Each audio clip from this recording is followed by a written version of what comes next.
वरेण्यं भर्गो देवस्य धीमहि धियो यो नः प्रचोदयात्। ॐ भूर्भुवः स्वः तत्सवितुर्वरेण्यं भर्गो देवस्य धीमहि धियो यो नः प्रचोदयात्। ॐ भूर्भुवः स्वः तत्सवितुर्वरेण्यं भर्गो देवस्य धीमहि धियो यो नः प्रचोदयात्। ओमकार प्रभु तेरा नाम गुण गावे संसार तमाम। प्राण स्वरूप प्राणों से प्यारा, दूर दुखों के करने हारा, सुख स्वरूप सुखों के दाता। अंत न कोई तुम्हारा पाता, सारे जग को पैदा करता। सबसे उत्तम पाप करता है ईश्वर, हम तुझे ध्यावे। पाप कर्म के पास न जावे, बुद्धि करो हमारी उज्जवल, जीवन हो हमारा निर्मल। ओम।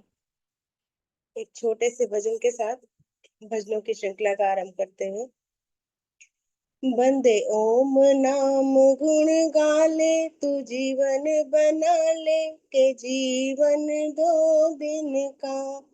बंदे ओम नाम गुण गाले, तू जीवन बना ले के जीवन 2 दिन का। ये जीवन तेरा कागज की पुड़िया, ये जीवन तेरा कागज की पुड़िया। पानी पड़े गल जाए, समझ नहीं आए के जीवन 2 दिन का। बंदे ओम नाम गुण गाले, तू जीवन बना ले के जीवन 2 दिन का। ये जीवन तेरा चंदन की लकड़ी, ये जीवन तेरा चंदन की लकड़ी। आग लगे जल जाए, भस्म हो जाए के जीवन 2 दिन का। बंदे ओम नाम गुण गाले, तू जीवन बना ले कि जीवन 2 दिन का। ये जीवन तेरा कागज की कश्ती, ये जीवन तेरा कागज की कश्ती। पानी पड़े गल जाए, समझ नहीं आए के जीवन 2 दिन का। बंदे ओम नाम गुण गाले, तू जीवन बना ले के जीवन 2 दिन का। ओम। आगे का मंच मैं आदरणीय जितेंद्र जी को सौंपती हूँ। बहुत बहुत बहुत धन्यवाद जी, बहुत सुंदर। बहुत बहुत धन्यवाद आदरणीय आशा जी। बहुत सुंदर गायत्री मंत्र के उच्चारण के साथ और सुंदर गीत के साथ आपने आज के कार्यक्रम को प्रारंभ कराया। आर्य केंद्रीय सभा नगर निगम क्षेत्र फरीदाबाद के तत्वावधान में आयोजित इस सरल सत्संग में आप सभी का पुनः स्वागत और धन्यवाद कार्यक्रम में उपस्थित होने के लिए, कार्यक्रम के साथ जुड़ने के लिए। आइए भजनों की श्रृंखला को आगे बढ़ाएं। उससे पूर्व हम अपने पूरे सरल सत्संग परिवार की ओर से, जैसा कि अभी आदरणीय आशा जी भी गीत सुना रही थी कि जीवन 2 दिन का, यह जीवन वास्तव में नश्वर है। और यह जीवन जो है वो कहते हैं कि जातस्य ही ध्रुवो मृत्यु ध्रुवम जन्म मृतस्य च तस्माद अपरिहार्यर्थे न त्वं शोचितुम अर्हसि। जो आया है उसका जाना निश्चित है, और जिसकी मृत्यु हुई है उसका जन्म होना भी निश्चित है। पानी केरा बुदबुदास मानुष की जात, देखत ही छुप जाएगा जो तारा प्रभात। यह इसी प्रकार जीवन हमारा जो है समाप्त हो जाता है। इसी क्रम में परमपिता परमात्मा की व्यवस्था के अंतर्गत आदरणीय माता लाजवंती आर्या जी, जो कि आशा जी की सासू माँ हैं, उनका निधन पीछे हो गया था, और उनका जो है श्रद्धांजलि सभा भी हमने अटेंड की। तो ऐसी माता जी को, लाजवंती आर्या जी, जिनका बहुत सुंदर परिवार का निर्माण जिन्होंने किया, इतने सुंदर, इतने सारे संस्कारित और अच्छे परिवार को देख करके वास्तव में हृदय हमारा भी गदगद हो गया।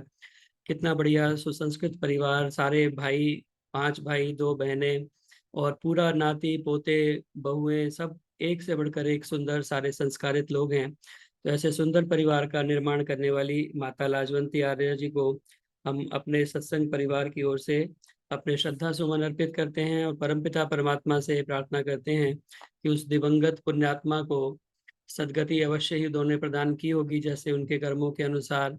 और इस पूरे परिवार को जो आघात एक हुआ है उस माता के वियोग से, उसको सहन करने की शक्ति दें। ओम शाम। आइए। आपका बहुत बहुत धन्यवाद। जी, मेरी प्रार्थना आदरणीय निर्मल विरमानी जी पंचकुला से जुड़ी हुई हैं। कृपया आएं और अपना भजन रखें, आदरणीय निर्मल विरमानी जी। और उसके बाद कृष्णा भाटिया जी कृपया तैयार रहें।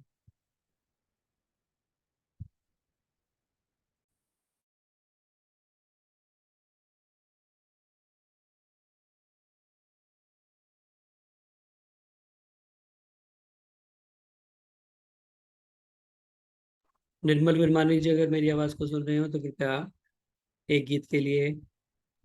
हाँ जी। जी। ओम ओम।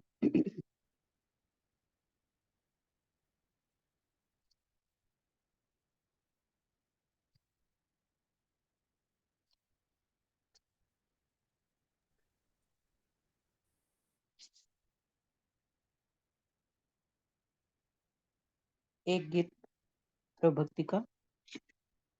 व्यर्थ समय न गवाया करो,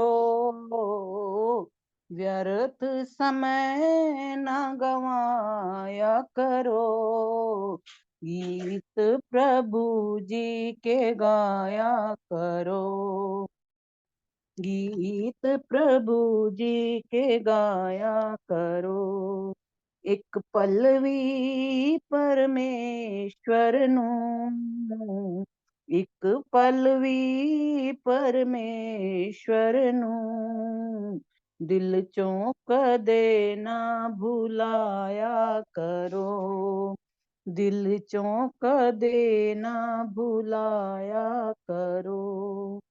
हक जीवन दा लेके आया दुनिया ते हर प्राणी, हक जीवन दा लेके आया दुनिया ते हर प्राणी, हर दिल अंदर प्रभु वसदाए सतपुरुषां दी वाणी, दिल ना किसे दा दुखाया करो, दिल ना किसे दा दुखाया करो, गीत प्रभु जी के गाया करो, गीत प्रभु जी के गाया करो।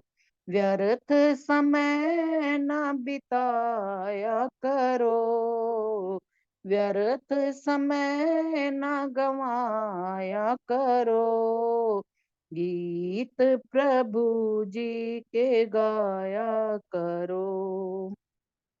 मानव मानव एक बराबर, ईश्वर दे सब बंदे, मानव मानव एक बराबर, ईश्वर दे सब बंदे, खुद गर्जी ने आन बिछाए, मज बांधे सब फंदे, सब मत भेद मिटाया करो, सब मत भेद मिटाया करो, गीत प्रभु जी दे गाया करो, गीत प्रभु जी दे गाया करो।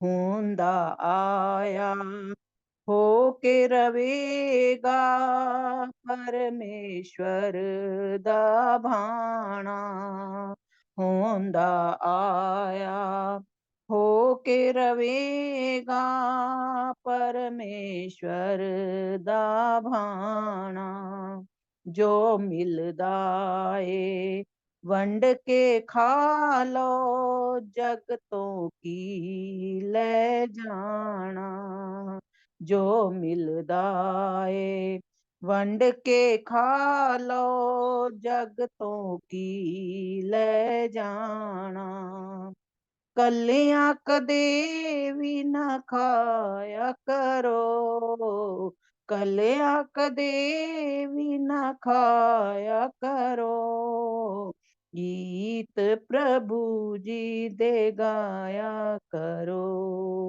गीत प्रभु जी दे गाया करो तू भी मुसाफिर मैं भी मुसाफिर सिर तेरा हनेरी तू भी मुसाफिर मैं भी मुसाफिर सिर तेरा हनेरी पथिक कहे जो मंजिल तेरी ओए ओए मंजिल मेरी भुलियां नूरा दिखाया करो भुलियां नूरा दिखाया करो गीत प्रभु जी दे गाया करो गीत प्रभु जी दे गाया करो व्यर्थ समय न गवाया करो व्यर्थ समय न गवाया करो गीत प्रभु जी दे गाया करो गीत प्रभु जी दे गाया करो धन्यवाद जी समय देने के लिए बहुत बहुत धन्यवाद बहुत बहुत धन्यवाद आदरणीय निर्मल वर्मानी जी। व्यर्थ समय ना गंवाया करो, गीत प्रभु जी दे गाया करो। वास्तव में ये जीवन हमें बहुत छोटा मिला है और ये जीवन पूरा ऐसे ही हमारा व्यतीत हो जाता है, देखते ही देखते कुछ पता नहीं चलता और बाद में फिर ऐसा लगता है कि ये सारा जीवन ऐसे ही निकल गया। इसीलिए बहुत सुंदर उपदेश गीत के माध्यम से दिया गया कि हम अपने समय को व्यर्थ ना करें, परमपिता परमात्मा की भक्ति, उसका ध्यान समय रहते हम किया करें। मैं भी मुसाफिर, तू भी मुसाफिर, सबको एक ना एक दिन यहाँ से आना और जाना। ये इस संसार सराय कहते हैं ना, संसार सराय है, इसमें मुसाफिर आते जाते रहते हैं, हमें भी एक ना एक दिन जाना है। तो क्यों ना जाने से पहले हमारे जीवन का जो लक्ष्य है उसकी तरफ हम अपने कदम बढ़ाएं और उसकी तरफ अग्रसर हों, ताकि आने वाले जीवन में और आगे बढ़ करके हम अपने लक्ष्य को प्राप्त कर सकें। तो इसीलिए आइए अपने जीवन को हम सदा उत्तम कर्मों में लगाएं, परमपिता परमात्मा के ध्यान में, भजन में, सत्संग में, भक्ति में लगाएं, ताकि इस जीवन का कुछ सदुपयोग हो सके। तो बहुत सुंदर गीत के माध्यम से आपने संदेश दिया, बहुत बहुत धन्यवाद सुंदर गीत सुनाने के लिए। मेरी प्रार्थना आदरणीय कृष्णा भाटिया जी से कृपया आए और अपना गीत रखें, और उसके बाद में सुलोचना जी C3 जनकपुरी से कृपया तैयार रहें। धन्यवाद जितेंद्र जी, सभी को मेरी सादर नमस्ते।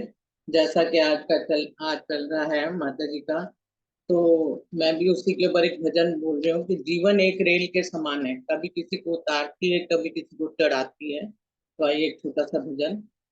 जीवन तो प्यारे एक रेल है, कभी पैसेंजर कभी मेल है वो। जीवन तो प्यारे एक रेल है, कभी पैसेंजर कभी मेल है हो। सुख दुख की पटरी पर दौड़ लगाती है, मंजिल तक हमको ये पहुंचाती है। सुख दुख की पटरी पर दौड़ लगाती है, मंजिल तक हमको ये पहुंचाती है हो। सांसों का इसमें जब तक तेल है, कभी पैसेंजर कभी मेल है हो। जीवन तो प्यारे एक रेल है, कभी पैसेंजर कभी मेल है। अच्छे कर्मों की टिकट कटा लेना, मांगे जो टीटी दिखला देना। अच्छे कर्मों की टिकट कटा लेना, मांगे जो टीटी दिखला देना। बिना टिकट तो समझो जेल है, कभी पैसेंजर कभी मेल है। हो बिना टिकट तो समझो जेल है, कभी पैसेंजर कभी मेल है। हो जीवन तो प्यारे एक रेल है, कभी पैसेंजर कभी मेल है। रिश्ते ये बनते और बिगड़ते हैं, यात्री जो चढ़ते और उतरते हैं। रिश्ते ये बनते और बिगड़ते हैं, यात्री जो चढ़ते और उतरते हैं। ओ प्रभु के सिंगल का ये खेल है, कभी पैसेंजर कभी मेल है। ओ प्रभु के सिंगल का ये खेल है, कभी पैसेंजर कभी मेल है। ओ जीवन तो प्यारे एक रेल है, कभी पैसेंजर कभी मेल है। ओ कभी पैसेंजर कभी मेल है। धन्यवाद जितेंद्र जी, समय देने के लिए आपका बहुत बहुत धन्यवाद। बहुत बहुत धन्यवाद आदरणीय कृष्णा भाटिया जी। बहुत सुंदर गीत और वैराग्य परत गीत जैसा कि अभी प्रसंग चल रहा था आपने सुनाया। जीवन तो प्यारे एक रेल है, कभी पैसेंजर कभी मेल है। तो ये जीवन जो है इसी प्रकार हमारा चलता रहता है। छुक छुक छुक छुक रेल चली है जीवन की। जैसे कई गीत इस विषय पर भी लिखे गए हैं। चली जा रही है ये जीवन की रेल, चली जा रही है ये जीवन की रेल। खिलौना समझ कर इसे यूं ना खेल, खिलौना समझ कर इसे यूं ना खेल। तो ये जीवन की रेल हमारी इसी प्रकार चली जा रही है। और कहते हैं कि आदमी का जिस्म क्या है जिस पे शैदा है जहां, आदमी का जिस्म क्या है जिस पे शैदा है जहां। एक मिट्टी की इमारत एक मिट्टी का मकान, खून का गारा है इसमें और ईंटें हड्डियां। चंद श्वासों पर खड़ा है ये ख्याले आसमां, मौत की पुरजोर आंधी इससे जब टकराएगी, देख लेना ये इमारत खाक में मिल जाएगी। तो ये एक ना एक दिन अवश्य सभी के साथ में होना है। को ही जानाति कस्य मृत्यु अद्य मृत्यु कालो भविष्यति, किसी को नहीं पता कि कब किसकी मृत्यु आ जाएगी। इसीलिए आइए प्रत्येक क्षण हम व्यर्थ ना गंवाएं, प्रत्येक क्षण को सदुपयोग करें। परम पिता परमात्मा की भक्ति में उत्तम कर्मों में सदा इस शरीर को, इस प्रत्येक श्वास को लगाने का प्रयास करें। यही इस जो प्रसंग इस प्रकार के आते हैं तो उनसे हमें यही प्रेरणा मिलती है। तो बहुत बहुत धन्यवाद सुंदर गीत सुनाने के लिए। जितेंद्र जी मेरी मैं भी दो चार पंक्तियां बोल के श्रद्धांजलि देना चाहूंगी। जी, मेरी प्रार्थना आदरणीय सुलोचना जी सीतरी जनकपुरी से जुड़ी हुई हैं। कृपया आए और अपना हाँ जी, हाँ गीत जी, रखें। और हाँ उसके जी। बाद में राष्ट्रीय यादव सभी जी हमारे मध्य सभी उपस्थित को हैं, तो सादर एक गीत के लिए नमस्ते। कृपया राष्ट्रीय यादव जी तैयार हैं। ओ अनमोल तेरा जीवन यूं ही गवा रहा है, किस और तेरी मंजिल किस और जा रहा है। अनमोल तेरा जीवन यूं ही गवा रहा है, किसी और तेरी मंजिल किसी और जा रहा है। सपनों की नींद में ही ये रात ढल न जाए, सपनों की नींद में ही ये रात ढल न जाए, पल भर का क्या भरोसा, ये जान निकल न जाए। गिनती की है ये सांसें, तू ही लुटा रहा है, किसी और तेरी मंजिल किसी और जा रहा है। अनमोल तेरा जीवन यूं ही गवा रहा है, किसी और तेरी मंजिल किसी और जा रहा है। जाएगा जब यहाँ से कोई न साथ देगा, जाएगा जब यहाँ से कोई न साथ देगा, इस हाथ जो किया है उस हाथ जाके लेगा, इस हाथ जो किया है उस हाथ जाके लेगा। कर्मों की है ये खेती, फल आज पा रहा है, किसी और तेरी मंजिल किसी और जा रहा है। अनमोल तेरा जीवन यूं ही गवा रहा है, किसी और तेरी मंजिल किसी और जा रहा है। ममता के बंधनों ने क्यों आज तुझको घेरा, ममता के बंधनों ने क्यों आज तुझको घेरा, सुख के सभी हैं साथी कोई नहीं है तेरा, सुख के सभी हैं साथी कोई नहीं है तेरा, तेरा ही मोह तुझको हर पल रुला रहा है, किसी और तेरी मंजिल किसी और जा रहा है।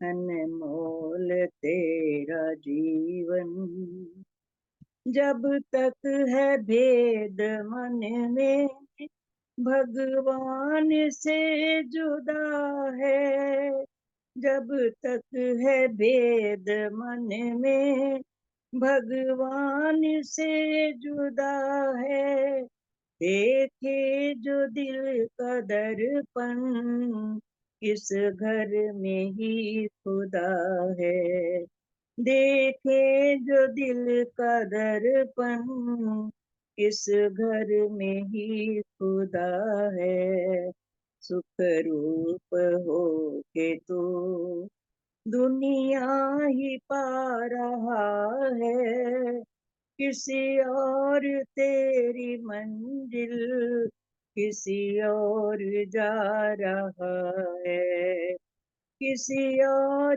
तेरी मंजिल किसी और जा रहा है। अनमोल तेरा जीवन यूं ही गवा रहा है, किसी और तेरी मंजिल किसी और जा रहा है, किसी और जा रहा है। ओम ओम। धन्यवाद जतिंदर जी, धन्यवाद, धन्यवाद समय देने के लिए। बहुत बहुत धन्यवाद सुलोचना जी। सुंदर गीत आपने सुनाया, और जो प्रसंग चल रहा था कि जीवन जो है वो अनमोल है, किस ओर तेरी मंजिल किस ओर जा रहा है, तो वास्तव में अगर कोई आदमी आकर के स्टेशन पे खड़ा हुआ है रेलवे स्टेशन पर और आप उससे पूछें कि भाई तेरे को जाना किधर है, और वो कहे मुझे पता नहीं मुझे कहाँ जाना है, तो अब कोई हम उस पर हंसेंगे, निश्चित रूप से हम उस पर हंसेंगे कि आकर के खड़ा हो गया है ट्रेन पकड़ने के लिए, ये पता नहीं कि जाना कहाँ है, कौन सी ट्रेन पकड़नी है। लेकिन हम में से ज्यादातर की स्थिति आज यही है कि हम बस चले जा रहे हैं, हमें ये पता नहीं है कि हमारा लक्ष्य क्या है, हमें कहाँ जाना है। तो बिना लक्ष्य के ऐसे ही जिंदगी हमारी बीते जा रही है, और ये जिंदगी जब बीत जाती है तो फिर बाद में हमें पछताना होता है। तो इसीलिए बाद में पछताना ना पड़े, बड़े भाग मानुष तन पावा, सुर दुर्लभ सदग्रंथ निगावा, साधन धाम मोक्ष कर द्वारा, पाई न जे परलोक संवारा, ते परत्र दुख पामहि, सिर धुन धुन पछताहि, काल ही कर्म ही ईश्वर ही मिथ्या दोष लगाहि। कहते हैं कि उन्हें बार बार पछताना पड़ता है और सिर धुन धुन करके पछताते हैं और फिर इधर उधर दोष लगाते हैं। तो इसलिए आइए समय बीते उससे पहले हम अपने जीवन का कुछ सदुपयोग करें, जीवन को अच्छे मार्ग पर लगाने का प्रयास करें। बहुत बहुत धन्यवाद सुंदर गीत सुनाने के लिए। मेरी प्रार्थना आदरणीय राजश्री यादव जी हमारे मध्य उपस्थित हैं, कृपया आएं और अपना गीत रखें, और उसके बाद राजलूथरा माता जी अपनी जो सुनाना चाहती हैं गीत उसके लिए तैयार रहें। जितेंद्र जी सादर नमस्ते। हमको भी समय देंगे? संतोष जी सचान जी मैं प्रयास करूंगा। जी, धन्यवाद। ओम, सभी को सादर नमस्ते। घड़ियां कुछ ऐसी हैं कि माँ शब्द आते ही आंखें भर आती हैं, जबकि मेरी माँ अभी स्वस्थ है, लेकिन माँ तो माँ होती है। 16 संस्कार में अंत्येष्टि संस्कार से एक भजन गीत शब्द लिखे थे, उन्हीं को दोहराने की कोशिश करती हूँ। अंतिम संस्कार करने दो, अंतिम संस्कार करने दो, आज अंतिम राह पर चलने दो, कर्मों का लेखा चुकाओ पवित्र आत्मा, कर्मों का लेखा चुकाओ पवित्र आत्मा, जैसा किया है वैसा भरने दो, जैसा किया है वैसा भरने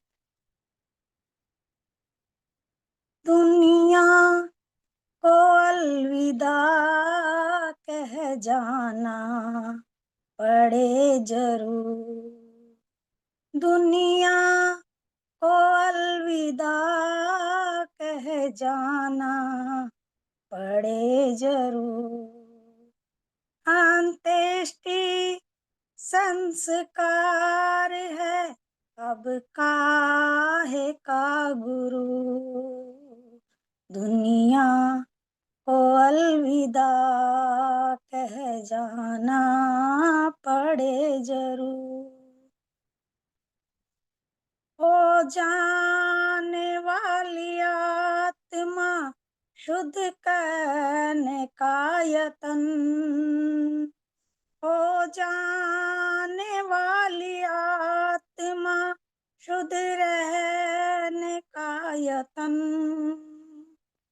बचना छल कपट से पापों से रहना दूर, सत्य धर्म की राह पर चलने का वो शुरू, दुनिया को अलविदा कह जाना पड़। ब्रह्मचर्य निभाया यम नियम आसन को जानकर, ब्रह्मचर्य निभाया यम नियम आसन को जानकर, गृहस्थ जीवन कर्तव्यों पर अधिकार मान कर, गृहस्थ जीवन कर्तव्यों पर अधिकार मान कर, वानप्रस्थ और संन्यास भी अच्छा रहा हुजूर, दुनिया को अलविदा कहते जरूर, जीवन है वही सार्थक दुनिया के काम आए, जीवन है वही सार्थक जो दुनिया के काम आए। अपनों के साथ साथ औरों का भी भला हो जाए। अपनों के साथ साथ औरों का भी भला हो जाए। मानुष जन्म मिला है तू क्यों है मजबूर। दुनिया को अलविदा कह जाना पड़े जरूर। तेरे जाने के बाद भी तेरा नाम दुनिया में रहे। तेरे जाने के बाद भी तेरा नाम दुनिया में रहे। राज कुछ तो ऐसा दान कर तू सदा अमर रहे। राज कुछ तो ऐसा दान कर तू सदा अमर रहे। आत्मा और परमात्मा का बंधन हो मजबूत। आत्मा और परमात्मा का बंधन हो मजबूत। दुनिया को अलविदा कह जाना पड़े जरूर। अंत्येष्टि संस्कार है अब काहे का गुरु। दुनिया को अलविदा कह जाना पड़े जरूर। धन्यवाद।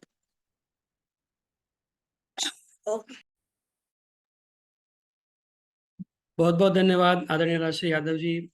बहुत सुंदर गीत आपने सुनाया अंत्येष्टि संस्कार से संबंधित, और जब दुनिया को अलविदा करके जाते हैं तो किस बात का गुरूर। आपने बहुत सुंदर 16 संस्कारों के ऊपर, सारे संस्कारों के ऊपर सुंदर गीत लिखे हैं और पुस्तक का निर्माण करके उस पुस्तक को प्रकाशित कराया है। अभी तक मेरे पास वो पुस्तक पहुंच तो नहीं पाई है, लेकिन मुझे पूरा विश्वास है कि बहुत सुंदर पुस्तक बनी होगी और बहुत सुंदर गीत आपने उसके अंदर सारे संकलन किए होंगे अपने लिखे हुए। तो बहुत बहुत सुंदर गीत आपने सुनाया। दुनिया को अलविदा कहे जाना पड़े जरूर। अब किस बात का आपको गुरूर है, क्योंकि खाक में मिल जाना है। तो इसीलिए कहा जाता है कि जब हमें खाक हूं किस बात पे, अभिमान किस लिए करना। तो ये जो शरीर है पूरा ये खाक में मिल जाना है, मिट्टी का ढेर एक ना एक दिन हो जाना है। हकीकत सामने हो तो अदाकारी नहीं चलती। कहते हैं कि हकीकत सामने हो तो अदाकारी नहीं चलती, खुदा के सामने बंदों की मक्कारी नहीं चलती। तुम्हारा दबदबा खाली तुम्हारी जिंदगी तक है, किसी की कब्र के अंदर जमींदारी नहीं चलती। तो ये जब हमें कब्र के अंदर खाक में मिल जाना है तो फिर उसके बाद मिट्टी का ढेर बन जाएंगे। तो इसीलिए अभिमान हमें किस बात का करना। ये सारा जो शरीर है हमारा, ये कंचन काया जल करके नष्ट हो जाएगी, राख में तब्दील हो जाएगी। बहुत सुंदर गीत के भाव आपने सुनाए, बहुत बहुत धन्यवाद सुंदर गीत सुनाने के लिए। मेरी प्रार्थना आदरणीय माता राज लूथरा जी से, कृपया वो अपना गीत रखें और उसके बाद में उर्मिल मेहंदी रत्ता जी गुड़गांव से वो कृपया तैयार रहें। सबको मेरी सादर नमस्ते। आदरणीय माता राज लूथरा जी के राजवंती जी को मैं एक गीत बोलकर श्रद्धांजलि अर्पित कर रही हूँ। छोटा सा गीत है एक। जाग बंदिया तू होने जाग,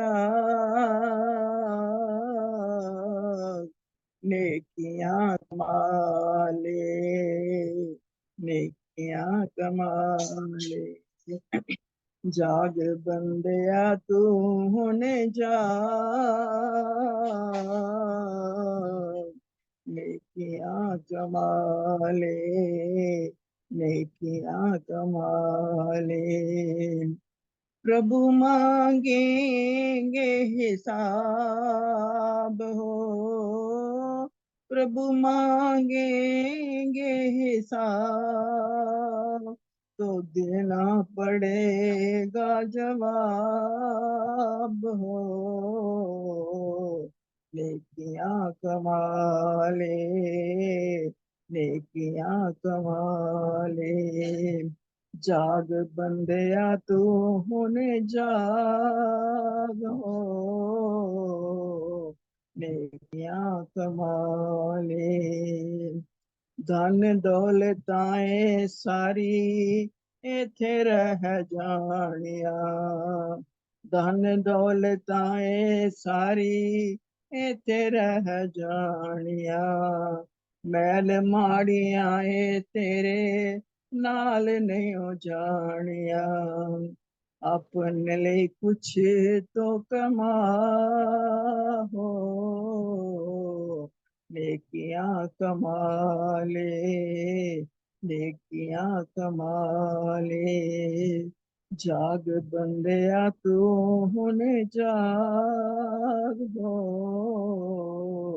नेकियां कमा ले, नेकियां कमा ले, सोच क्यों आया सी तू इस जहान विच, सोच क्यों आया सी तू इस जहान विच, उम्र बिता दी सारी रुठड़े मनान विच, होश दिते अपने गवाह हो।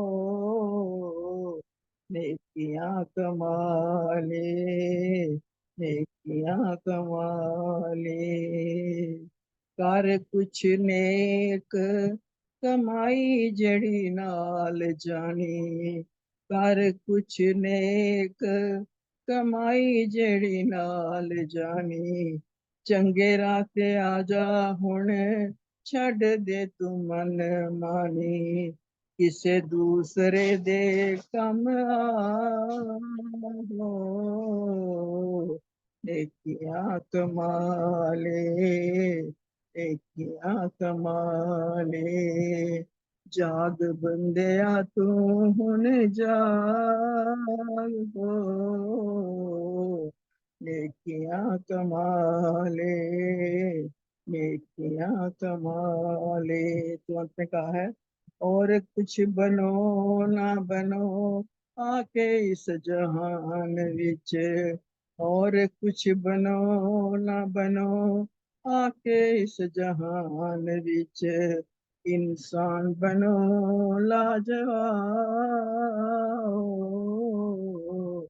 नेकियां कमा ले, नेकियां कमा ले, प्रभु मांगेंगे हिसाब हो, प्रभु मांगेंगे हिसाब हो, तो देना पड़ेगा जवाब हो। नेकियां कमा ले, नेकियां कमा ले, जाग बंदिया तू हुए जाग हो। नेकियां कमा ले, नेकियां कमा ले। तो इसी के साथ मैं माता लालचंदी जी इसलिए प्रार्थना करती हूँ कि उनकी आत्मा को सदगति मिले और सारे परिवार को इस दुख को सहन करने की शक्ति मिले। इसी हो, बहुत बहुत धन्यवाद। बहुत बहुत धन्यवाद आदरणीय माता राजलूथरा जी, बहुत सुंदर गीत। प्रभु जब कहते हैं प्रभु मांगेगा हिसाब और देना पड़ेगा जवाब, तो इसीलिए हम हमेशा नेकियां कमाएं तो अच्छे से हम अपने जो है किताब को खोल करके दिखा सकें कि हमने क्या कमाया है। इसीलिए अमर स्वामी जी ने बहुत सुंदर पंक्तियां लिखी हैं। जरूरी काम है एक दिन सरे दरबार जाएगा, जरूरी काम है एक दिन सरे दरबार जाएगा, तेरा इंसाफ करने को तुझे मालिक बुलाएगा, खिजालत से तेरी आंखें न उसके रूबरू होंगी, तेरे एमाल नामे की मिसल को जब दिखाएगा, वो सारे जग का मुंसिफ है न माने रू रियायत को, सिफारिश और रिश्वत से नहीं तू बचने पाएगा, यह है कानून में उसके करे जैसा भरे वैसा, सताया जाएगा वो भी जो औरों को सताएगा, भलाई कर ले जितनी हो, बुराई छोड़ दे बिल्कुल, नहीं तो फिर भी आखिर मुसीबत ही उठाएगा। भलाई कर अमर ज्ञानी जहां में नाम होता है, बुराई करने वाले का बुरा अंजाम होता है। तो इसीलिए आइए हम भी अपने जीवन में नेकियां कमाएं, कुछ अच्छे कर्म करें। और आज का हमारा जो विषय है वो भी कर्मों के ऊपर ही है।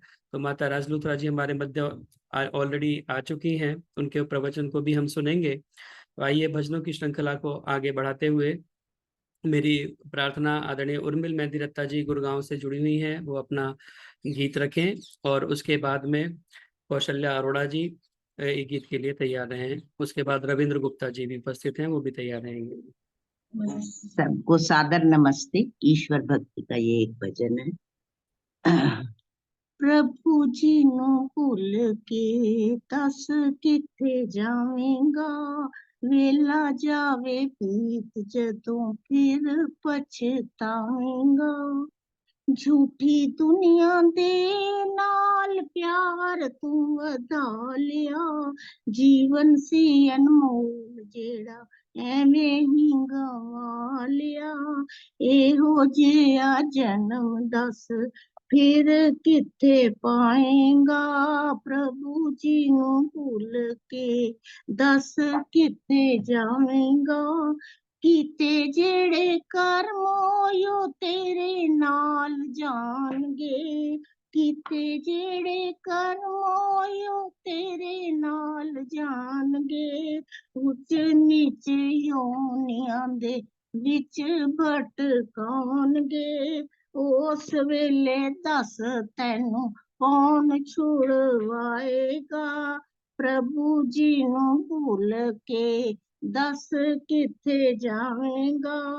मन ले जवानी चार दिन दी बहार है, मन ले जवानी चार दिन दी बहार है। सदा नहीं खिड़ी रहनी ए गुलजार है, सदा नहीं खिड़ी रहनी ए गुलजार है।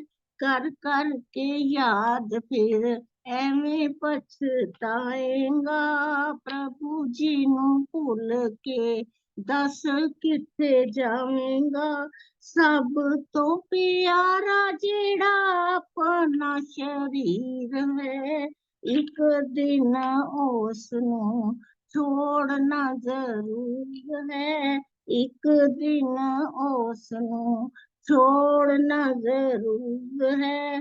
केड़ा है संबंधी जेड़ा साथ तेरे जाएगा, प्रभु जी नु भुल के दस किथे जाएगा।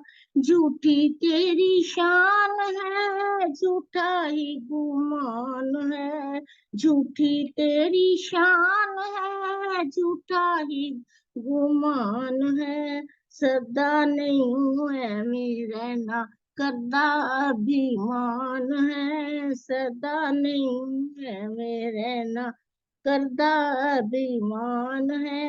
एवें जदों काल तैनू फड़ के ले जाएगा, प्रभु जी नु भुल के दस किथे जावेगा। अजे भी वेला है कुछ कर ले विचार तू, अजे भी वेला है कुछ कर ले विचार तू। प्रभु नाम जप कुछ जन्म संवार ले, प्रभु नाम जप कुछ जन्म सवार ले।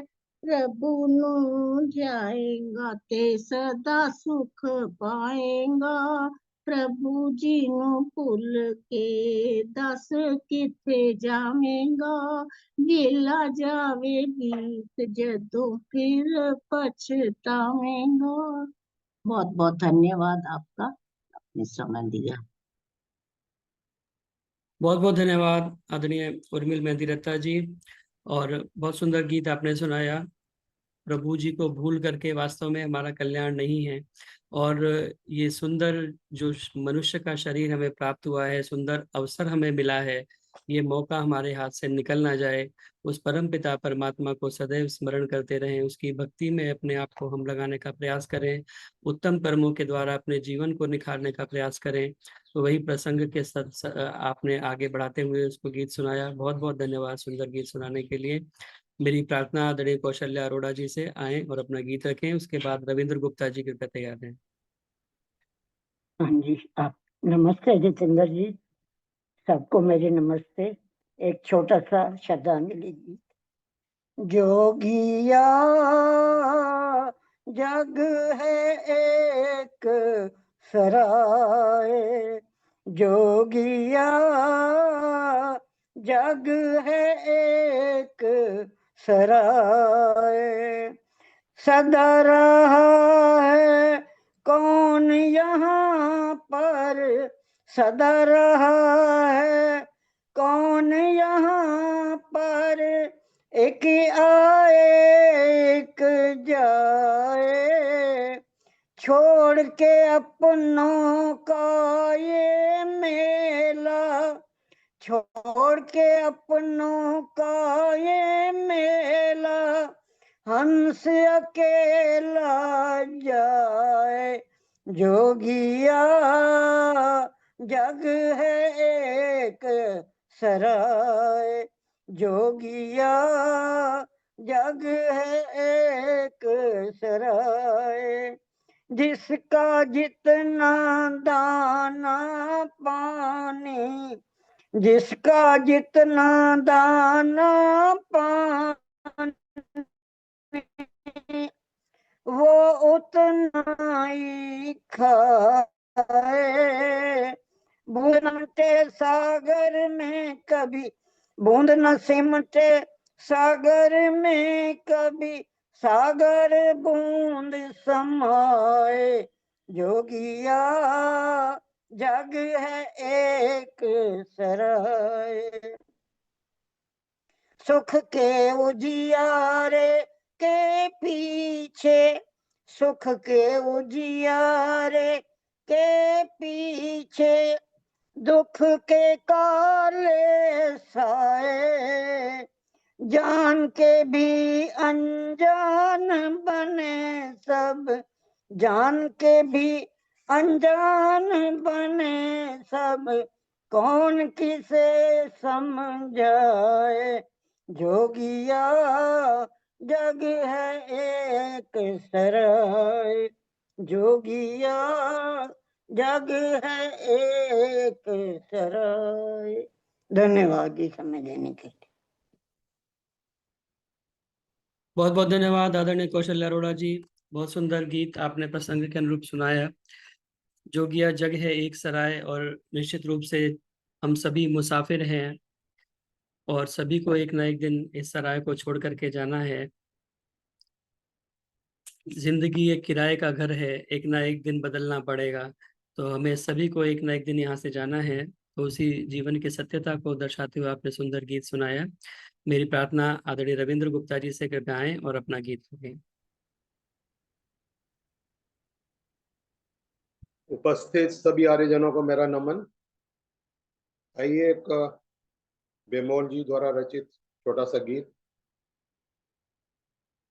काम नेकी के जो कर गए, उनकी रोशन कहानी रहेगी, काम नेकी के जो कर गए, उनकी रोशन कहानी रहेगी, पाप करने से जो डर गए, उनकी रोशन कहानी रहेगी, पाप करने से जो डर गए, उनकी रोशन कहानी रहेगी, मोह संसार का छोड़कर ईश्वर भक्ति में लाई लगन, मोह संसार का छोड़कर ईश्वर भक्ति में लाई लगन, शोक सागर से जो तर गए, उनकी रोशन कहानी रहेगी। काम नेकी के जो कर गए, उनकी रोशन कहानी रहेगी। जिंदगी के सुलभ पथ पर भी कुछ तो कांटे भी बो कर गए। जिंदगी के सुलभ पथ पर भी कुछ तो कांटे भी बो कर गए। झोली फूलों से जो भर गए, उनकी रोशन कहानी रहेगी। काम नेकी के जो कर गए, उनकी रोशन कहानी रहेगी।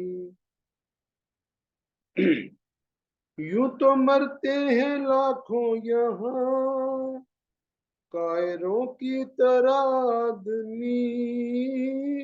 यूं तो मरते हैं लाखों यहाँ, कायरों की तरह आदमी।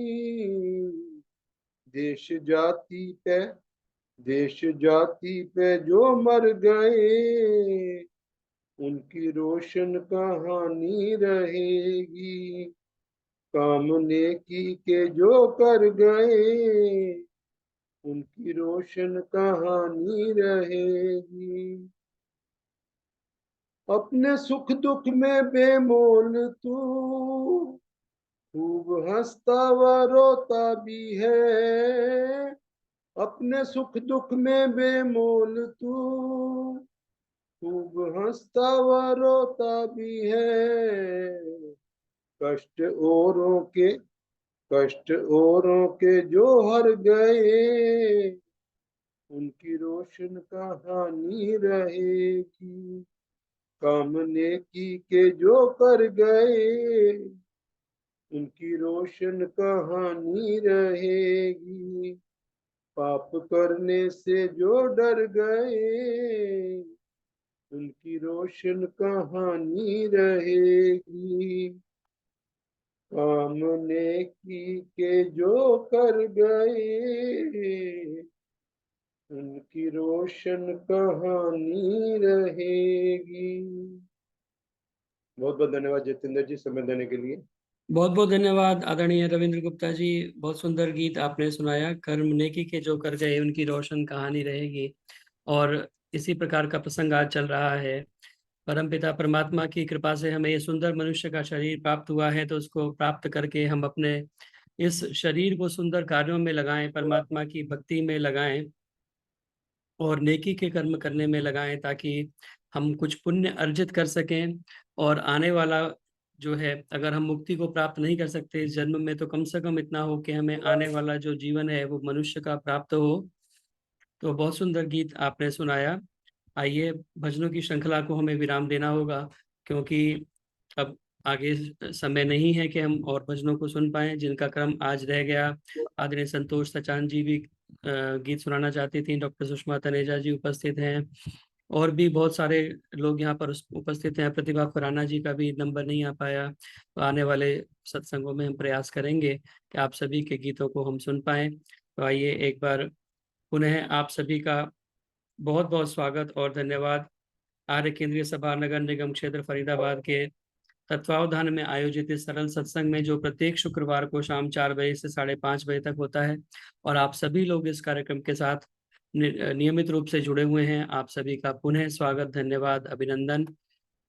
यह कार्यक्रम फेसबुक पर भी लाइव चलता है, इसलिए आर्य केंद्रीय सभा के फेसबुक पेज पर जाकर इस कार्यक्रम को बाद में भी देख सकते हैं। लाइक करें, कमेंट करें, शेयर करें, ताकि अधिक से अधिक लोगों तक पहुंच सके।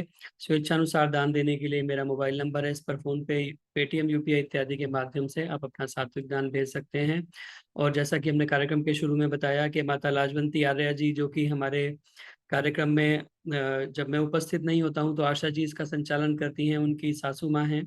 उनका 6 तारीख को देहावसान हो गया था, तो उनको हमने अपने गीतों के माध्यम से श्रद्धांजलि भी अर्पित की इस कार्यक्रम में। परमपिता परमात्मा से पुनः प्रार्थना के इस दिवंगत आत्मा को सद्गति प्रदान करें और इस पूरे परिवार को असहनीय वियोग को सहन करने की शक्ति दें। और इसके अतिरिक्त हमारे ऑनलाइन सत्संग से अक्सर जो जुड़ती रही, आदरणीय निर्मल मल्होत्रा जी लाजपत नगर से, संभवतः उनका भी पीछे देहावसान हो गया। तो उनका अभी जो है परसों ही उनका देहांत हुआ, और उनकी जो श्रद्धांजलि सभा का कार्यक्रम है वो कल जो है 3 नंबर में हनुमान मंदिर सी ब्लॉक में होगा। तो उसमें भी जो लोग पहुंच सकें वो पहुंचने का प्रयास करें। आइए, अब मैं स्वागत कर रहा हूं हमारे मध्य में आदरणीय राज गुलाटी जी उपस्थित हैं, जो कि बहुत ही सरल शब्दों में और बहुत ही व्यवहारिक विषयों को उठा करके हमें प्रस्तुत करती हैं, ताकि हम उसके ऊपर आचरण कर सकें, अपने जीवन में उसे उतार सकें। तो ऐसी वैदिक विदुषी और आर्य समाज सेक्टर 15 सोनीपत की प्रधाना आदरणीय राज गुलाटी जी का मैं हार्दिक स्वागत अभिनंदन करता हूं इस कार्यक्रम में उपस्थित होने के लिए, अपना समय देने के लिए। आज का विषय भी बहुत सुंदर है, कर्मों की गहन गति। बहुत से लोग ऐसा कहते हैं, गहनो कर्मणा गति। तो कर्मों की जो गति है वो बहुत ही गहन है, गूढ़ है। इसको जो है प्राप्त करना, इसको समझना, कई बार विद्वान भी इसमें फेल हो जाते हैं, लेकिन बहुत सरल भाषा में हम उसे समझने का प्रयास करें, ऐसी मेरी प्रार्थना। आदरणीय राज गुलाटी जी से कृपया आएं और इस विषय से संबंधित चर्चा से हम सभी को लाभान्वित करें। आदरणीय राज गुलाटी जी।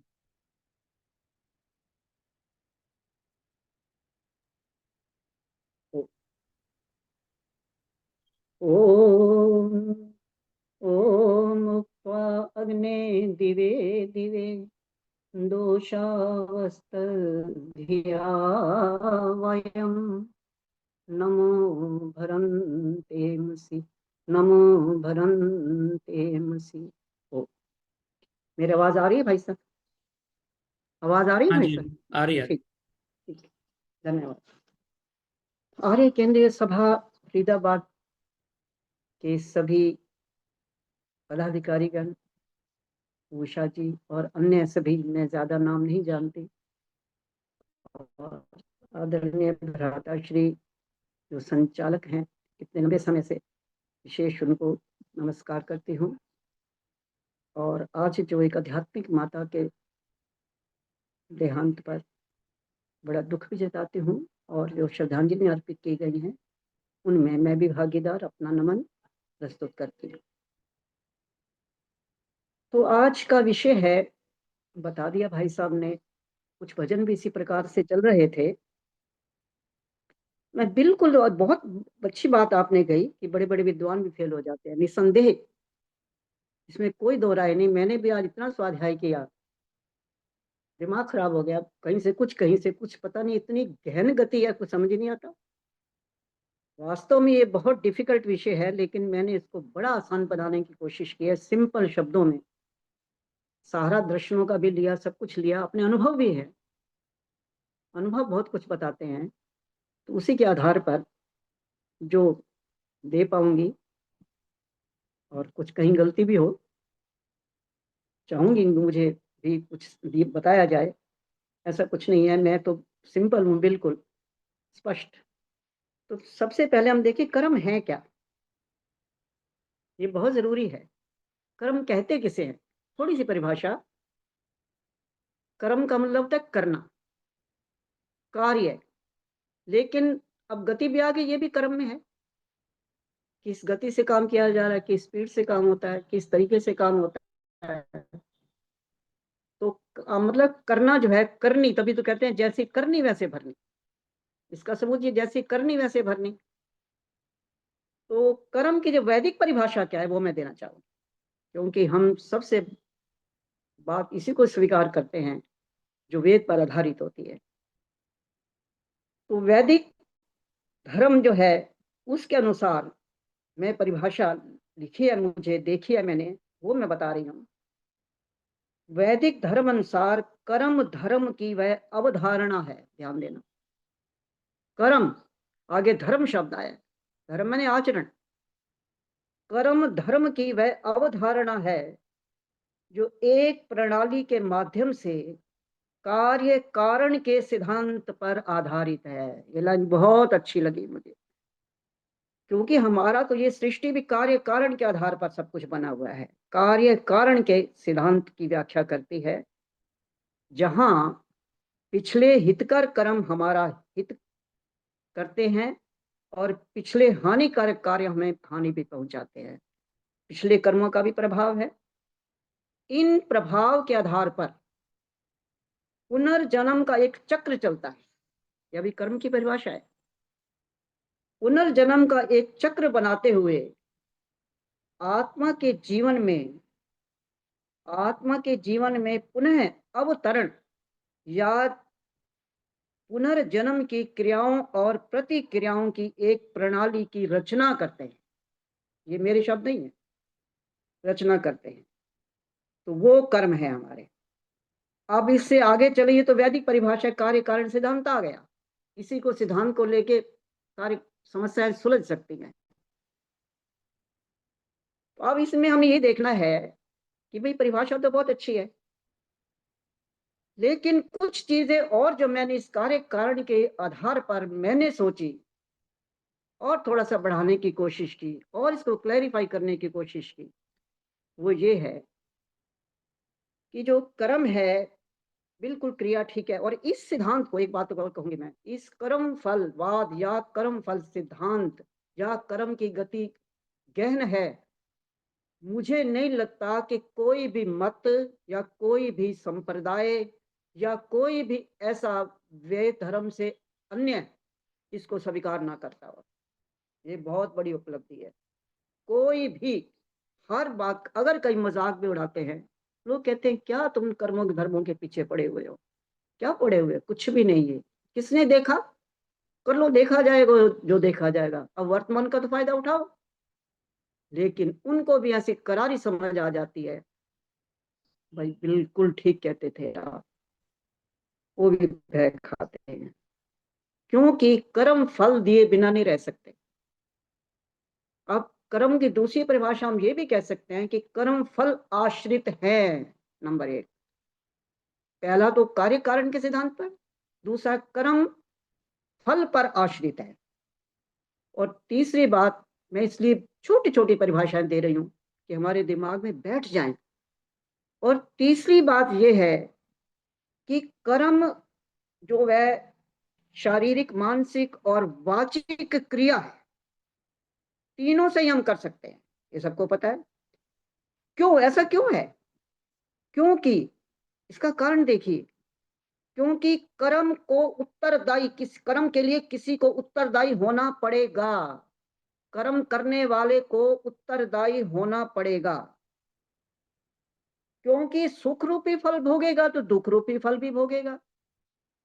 इसलिए कर्म के लिए कर्म करने वाला उत्तरदायी बनेगा, उसके लिए कर्म करने वाला करता भी है। और बात, तो कर्म में स्वतंत्रता, जिस कर्म में स्वतंत्रता नहीं है वो कर्म नहीं है। आप इस चीज को लेके चलो, क्योंकि वेद ने एक विधान दिया है। ईश्वर ने कहा है कि तुम कर्म करने में स्वतंत्र हो और फल भोगने में परतंत्र हो। तो कर्म, जिसमें कर्म में स्वतंत्रता नहीं, वो कर्म नहीं है। मैं एग्जांपल देती हूँ। हर काम करने में हम स्वतंत्र हैं, हमारी मर्जी है, करें ना करें। ईश्वर ने तो खुला छोड़ रखा है। मैं कई बार अपनी पंजाबी भाषा में कहती हूँ, जो लोग सोचते नहीं ना, मैं कह रही खुले डांद शब्द आते हैं हमारे तरफ, कहते हैं जो बैल होता है। आप मतलब हिंदी में बैल, हमारे पंजाबियों में डांद कह देते हैं मेरे ख्याल में। मुझे भी पंजाबी पूरी नहीं आती बोलनी। तो जो बैल होता है ना, खुला बैल छोड़ दिया जाता है। तो ऐसे लोग कर्म करके निश्चिंत हो जाते हैं।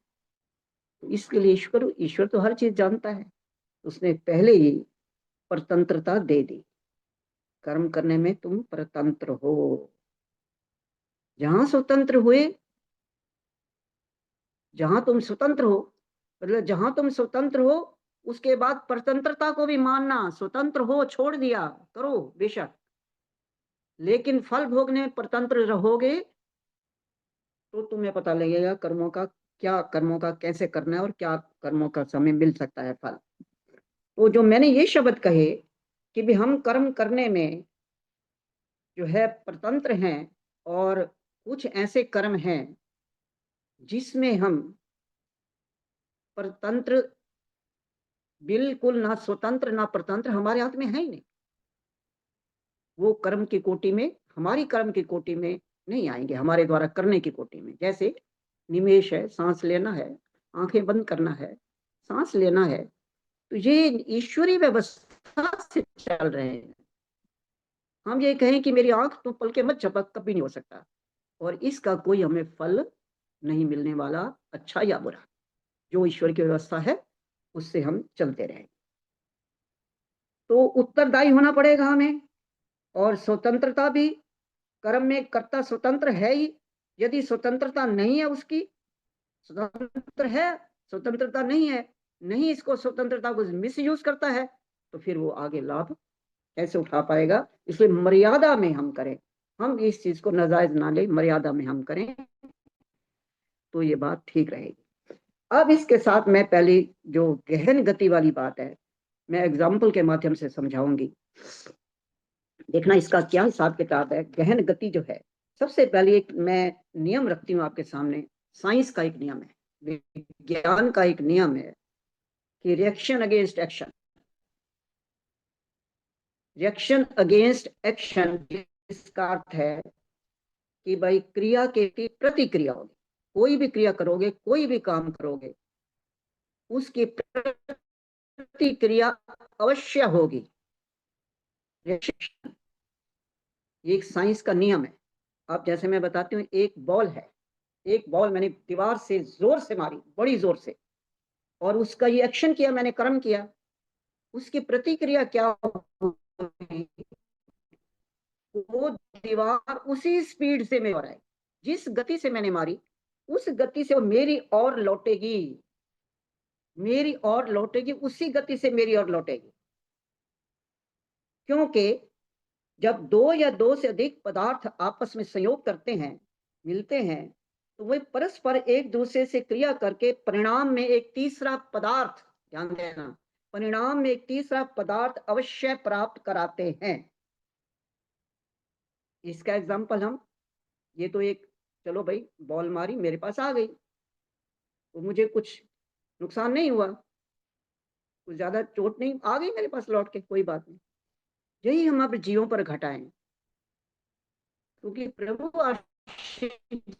जी के मैं पक्की शिष्य रही हूँ, वो यही बात कहते थे कि हर बात को अपने जीवन में घटा करके चलो, तब तुम्हें लाभ होगा।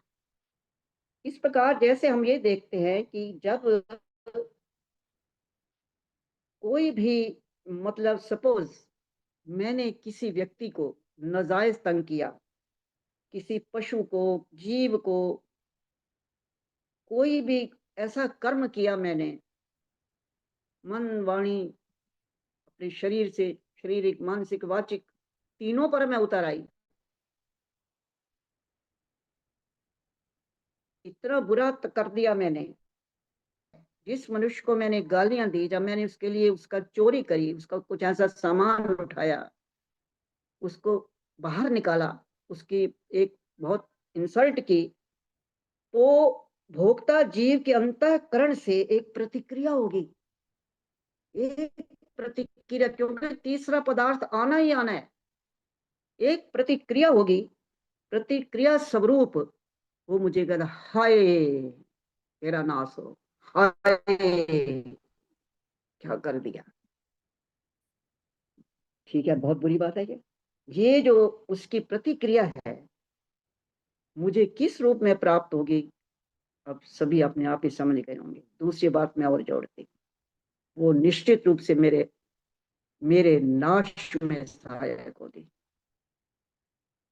दूसरी बात, एक व्यक्ति की मैंने बहुत अच्छी तरह से सेवा की, उसको खाना पिलाना दिया, और जो मेरी, मतलब जितना मैं कर सकती थी उसके लिए कपड़े जुटाए, घर लेकर के ला करके उसकी सेवा की, कुछ दान दक्षिणा भी दिया, उसके पास कुछ नहीं था, पूरी सहायता की, खाना वाना खिलाया, तो उसके आशीर्वाद के रूप में निकलेगा, आहा आज तो मेरा मन भर गया, आपने मेरी बड़ी सहायता की है।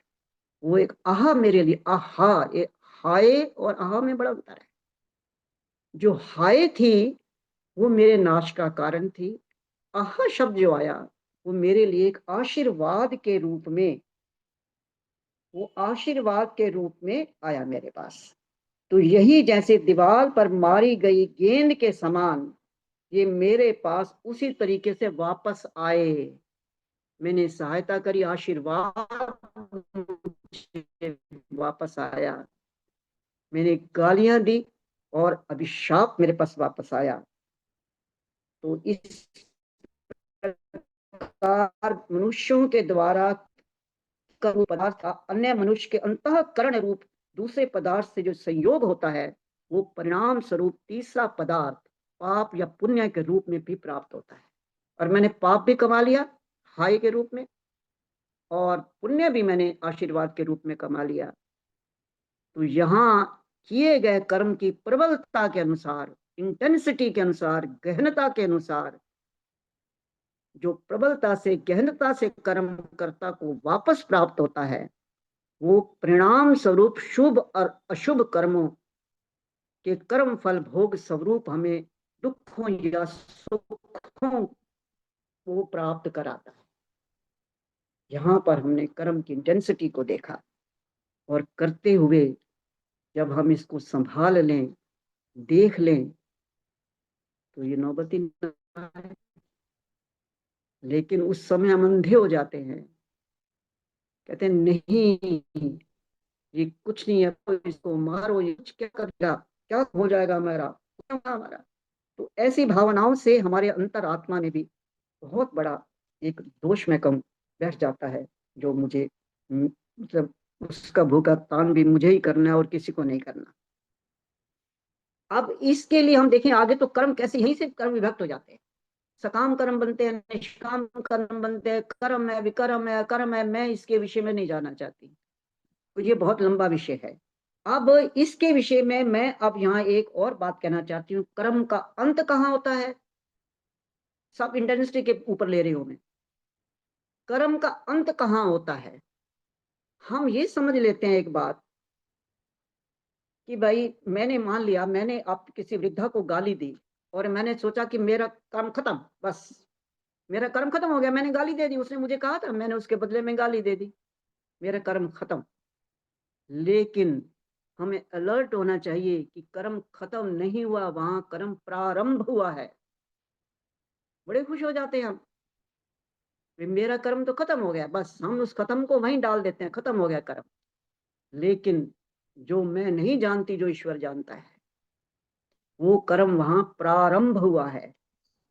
अब खत्म कहाँ होगा, इस विषय की बात करेंगे। वो कर्म तो प्रारंभ हुआ, और इसके साथ देखिए थोड़ा सा हमें संस्कार भी जरूर जोड़ने पड़ेंगे। अगर हम इस विषय की गहनता में जाएंगे तो हमें इसके साथ संस्कार भी जरूर जोड़ने पड़ेंगे, तो ऐसे तो बात बनेगी नहीं। तो अब देखते हैं कि भाई जो 3 शरीर, इसमें आगे कोश हैं, बहुत लंबा विषय है, कोश हैं, 3 शरीर हैं हमारे, इसको भी मैं 3 शरीरों की भी हल्की सी बात करूंगी। 3 शरीर हमारे, सबसे पहले ये ध्यान देना, एक स्थूल शरीर है, कैसे कर्म वहां पहुंचते हैं मैं ये कह रही हूँ। स्थूल शरीर है, हम उससे आप करते हैं, अपने स्थूल शरीर से आप मेरा देख लो, मैं आपका देख लो, 5 महाभूतों से बना है। एक सूक्ष्म शरीर है, सूक्ष्म जो हमारे 17 अवयवों से बना है, ज्ञानेंद्रिय कर्मेंद्रिय, जिसको मैं आपका नहीं देख सकती, आप मेरा नहीं देख सकते, नहीं देख सकते हम इसका। तो उस सूक्ष्म शरीर में, उस सूक्ष्म शरीर में जो मैंने कर्म का अंत किया था गाली दे करके, मेरा कर्म खत्म हो गया, वो खत्म नहीं हुआ, वो सूक्ष्म शरीर में जाकर के प्रारंभ हो गया, उसने जाकर के संस्कार छोड़ दिया, सूक्ष्म शरीर में जाके वो अवतरित हो गया, वहां बैठ गया जाके, और वहां मेरा नया संस्कार बन गया, जिसका मुझे नुकसान होगा। खत्म नहीं हुआ, कर्म खत्म हो जाता है तो क्या बात बनी, खत्म। लेकिन क्यों आते हैं ये हमारे सामने, हम समझते हैं पता ही नहीं होता, हम कहते हैं कि मैंने तो कुछ किया ही नहीं। अभी हाल ही की बात है, मेरी बहू को कैंसर हो गया था, तो बड़ा मतलब थैंक्स गॉड कि पहली पोजीशन से मुझे पता लग गया। और उसके बाद कहती है मेरे को, माता जी मैंने तो आज तक आपको 20 साल, तो मुझे भी शायद 25 साल 26 हो गया, शायद 24 में, 25 से नहीं हुए अभी, तो मेरे को हो गया, आपने मुझे देखा, मैंने तो कभी ऐसा कुछ कहा नहीं, ये कहाँ से मेरे में ये बीमारी आ गई। मैंने उसको कहा बेटे यही तो बात है, हमें पता नहीं हम पीछे क्या करके आए हो, हमें क्या पता पीछे क्या करके आए हो। अब भी छोटी मोटी ऐसी चीजें होती है हम इग्नोर कर देते हैं, वो अब भी हमारे साथ हो जाती हैं। तो ऐसा सोचना, कर्मों का फल से हम बच नहीं सकते, तो हमें भोगना ही पड़ेगा वो।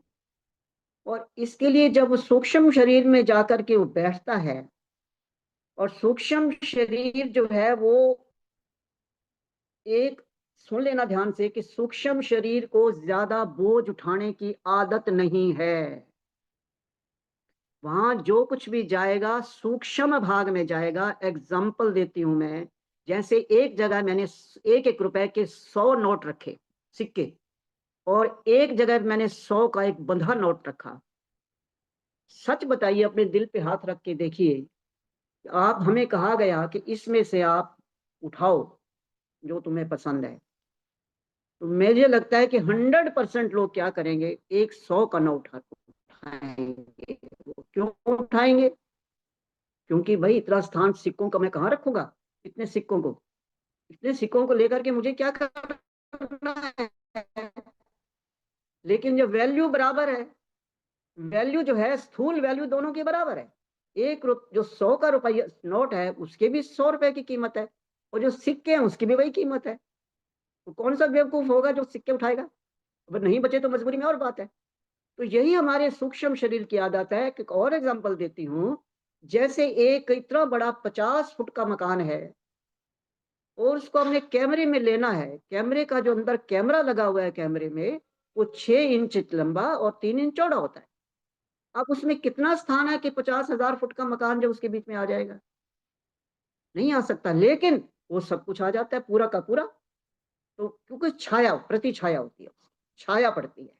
उसी प्रकार हमारे सूक्ष्म शरीर में सब प्रकार के, ध्यान देना, सब प्रकार के जितने भी हमारे कर्म हैं, जितने भी हमारे कर्म हैं, उनकी प्रति छाया वहां पड़ रही है, ये निश्चित है।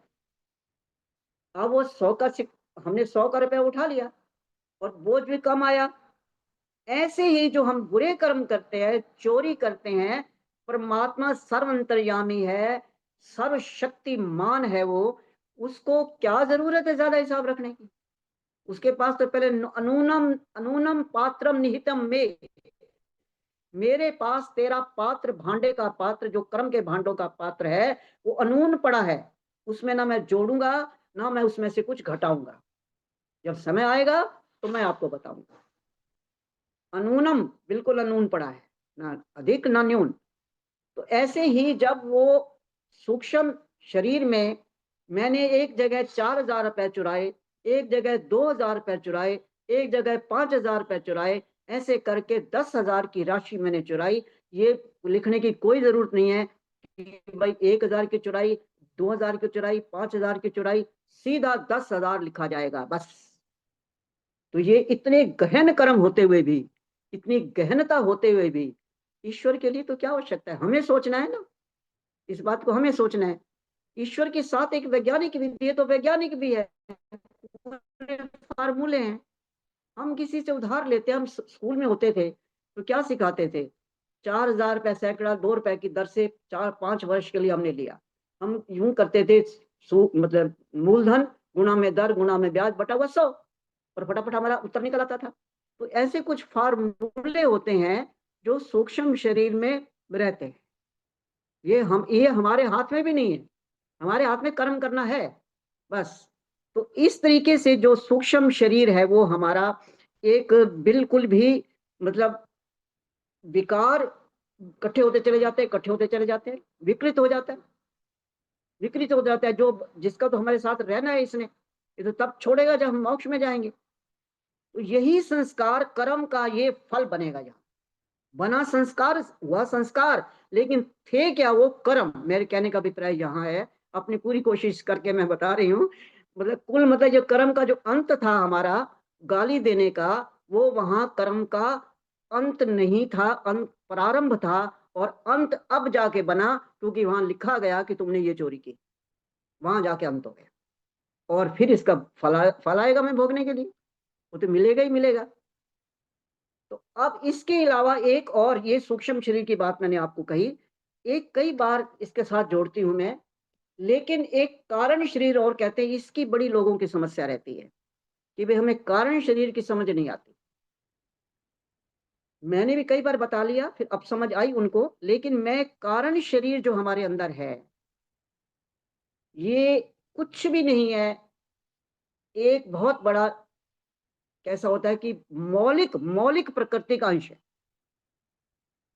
मौलिक प्रकृति का अंश है। सूक्ष्म शरीर तो ठीक है, तत्वों से बना हुआ है, लेकिन जो कारण शरीर है, तभी तो कहते हैं कारण शरीर अगर आपका जग गया, कारण शरीर आपको उसको मत सोने देना। यही जाके साधना, भक्ति, ईश्वर साधना, हमारा योग, जो कुछ भी बड़े बड़े जो संत महात्मा, जितने जो साधक हैं, वो जब तक कारण शरीर सहयोग नहीं देगा, ये ईश्वर उपासना का एक बहुत बड़ा साधन है, ईश्वर के आनंद प्राप्त करने का साधन है, और ये एक मौलिक अंश है।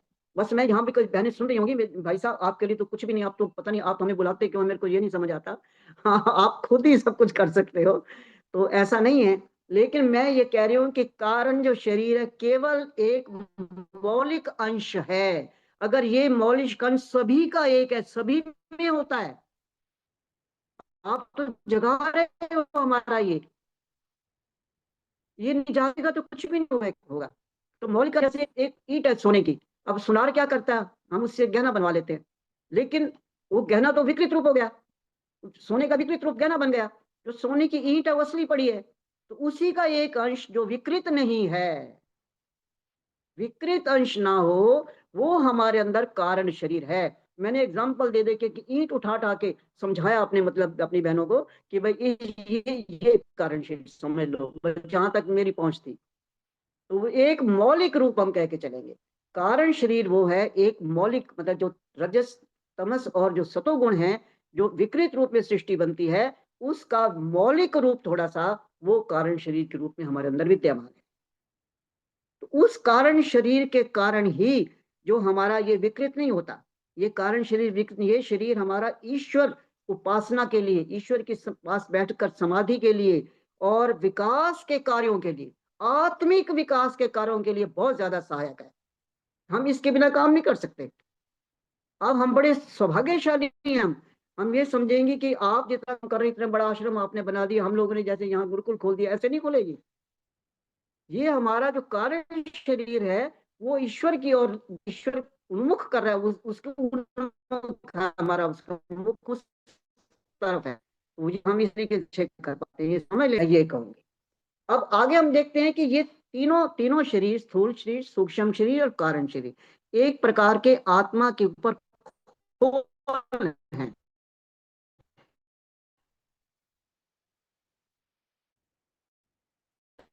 कर्मों का सर पढ़ते थे तो साइंस में भी एक घड़ा उसमें छेद डालते थे, पानी जो सबसे पानी निचले वाले हिस्से में साफ पानी आता था, स्थूलता नहीं आती थी, दूसरे में भी थोड़ी स्थूलता आती थी, वो नहीं आती थी, पहले में स्थूल होता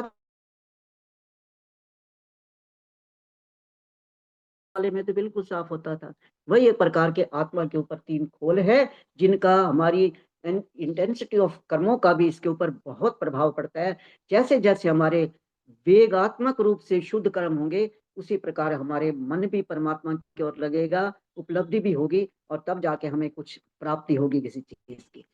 अब इसके साथ समय मेरा है, जहां मैं और ज्यादा आना चाहती हूँ, वो है ध्यान देना कि इन कर्मों से हमारे सूक्ष्म शरीर में जो कर्म बने, या हमने जो अच्छे कर्म किए, या फिर हमारे कारण शरीर में भी बहुत सुंदर प्रभाव है, हमारा मौलिक रूप है हमारे अंदर। तो इसके लिए अब हमें क्या करना चाहिए, इसकी बात को मैं बताती हूँ आप लोगों की भी, कैसे हमने इसका प्रयोग उठाना है, इसका फल और किस रूप में पड़ सकता है। अब ध्यान देना, ये जो सारा कुछ मिल गया, कर्म का फल जो है, हमारा संस्कार जो आत्मा पर पड़ते हैं, वो 2 प्रकार के होते हैं। बस अब असली मुद्दे पर मैं आ रही हूँ, ध्यान देना। जो संस्कार हमारी आत्मा पर पड़ रहे हैं, सूक्ष्म शरीर में पड़ रहे हैं, कारण शरीर में पड़ रहे हैं, और आत्मा के बारे में हम लड़ाई तो जरूर करते हैं सनातनियों से। एक बार भाई साहब आप जरा ध्यान देना, मेरी अगर गलती है तो आप मुझे बताना। जीवात्मा सखा है परमात्मा के, लेकिन इसका जो चेतन अंश है वो कहाँ से है? ठीक है, मैं मानती हूँ कि अनादि है, बिल्कुल मानती हूँ मैं, लेकिन आत्मा भी एक जीवन है। ऋषि दयानंद को कैसे बोध हुआ कि अभी मेरी बहन खेल रही थी, सब कुछ कर रही थी, और अब जो है एक ऐसी चीज उसके अंदर से निकल गई, मतलब वो जीवात्मा निकल गई, चेतन तत्व निकल गया, वो डेड हो गई, खत्म हो गई। तो अब कहने का यहाँ भाव है कि सनातनी कहते हैं जीवात्मा परमात्मा का अंश है, और हम उनको कहते हैं नहीं है। बिल्कुल नहीं, मैं मानती हूँ, बिल्कुल भी नहीं है। अंश होता तो सारे के सारे परमात्मा वाले गुण आत्मा में होते। अगर एक ईंट का टुकड़ा तोड़ा जाए तो निश्चित रूप से ईंट, साबत ईंट जो है पड़ी है, उसका टुकड़ा उसी समान होंगे दोनों। लेकिन इतना तो मैं मानती, मैं पता नहीं गलती में हूं या ठीक हूं, मुझे नहीं पता, कि जो चेतन तत्व है आत्मा का, आनंद तो हमने परमात्मा से प्राप्त करना ही करना है, सत्य तो अनादित है ही है तीनों, इसमें कोई दो राय नहीं है। तो आत्मा का जो हमारा जीवन है, वो मुझे लगता है कि जो चेतन तत्व है वो ईश्वर का है। पता नहीं मैं कहाँ तक ठीक हूँ इस विषय में, कभी मुझे बताना जैसा भी हो। आप भी थोड़ा सा और स्वाध्याय करके, जो मुझे आज इस चीज का पता लगा है अपना उनकी किताब में से, वो क्या नाम है, बहुत मतलब गंगा प्रसाद उपाध्याय जी, वहां से मैंने पढ़ा है। तो उन्होंने ये भी लिखा है कि भाई जो अगर ये अंश ईश्वर का ना होता, साथ में दिया है, अगर ये ईश्वर का चेतन अंश ना होता तो इनका प्रोटोप्लाज्म जो है, या कलरस हिंदी में लिखा है, वो उसको हम जीवित कर सकते थे।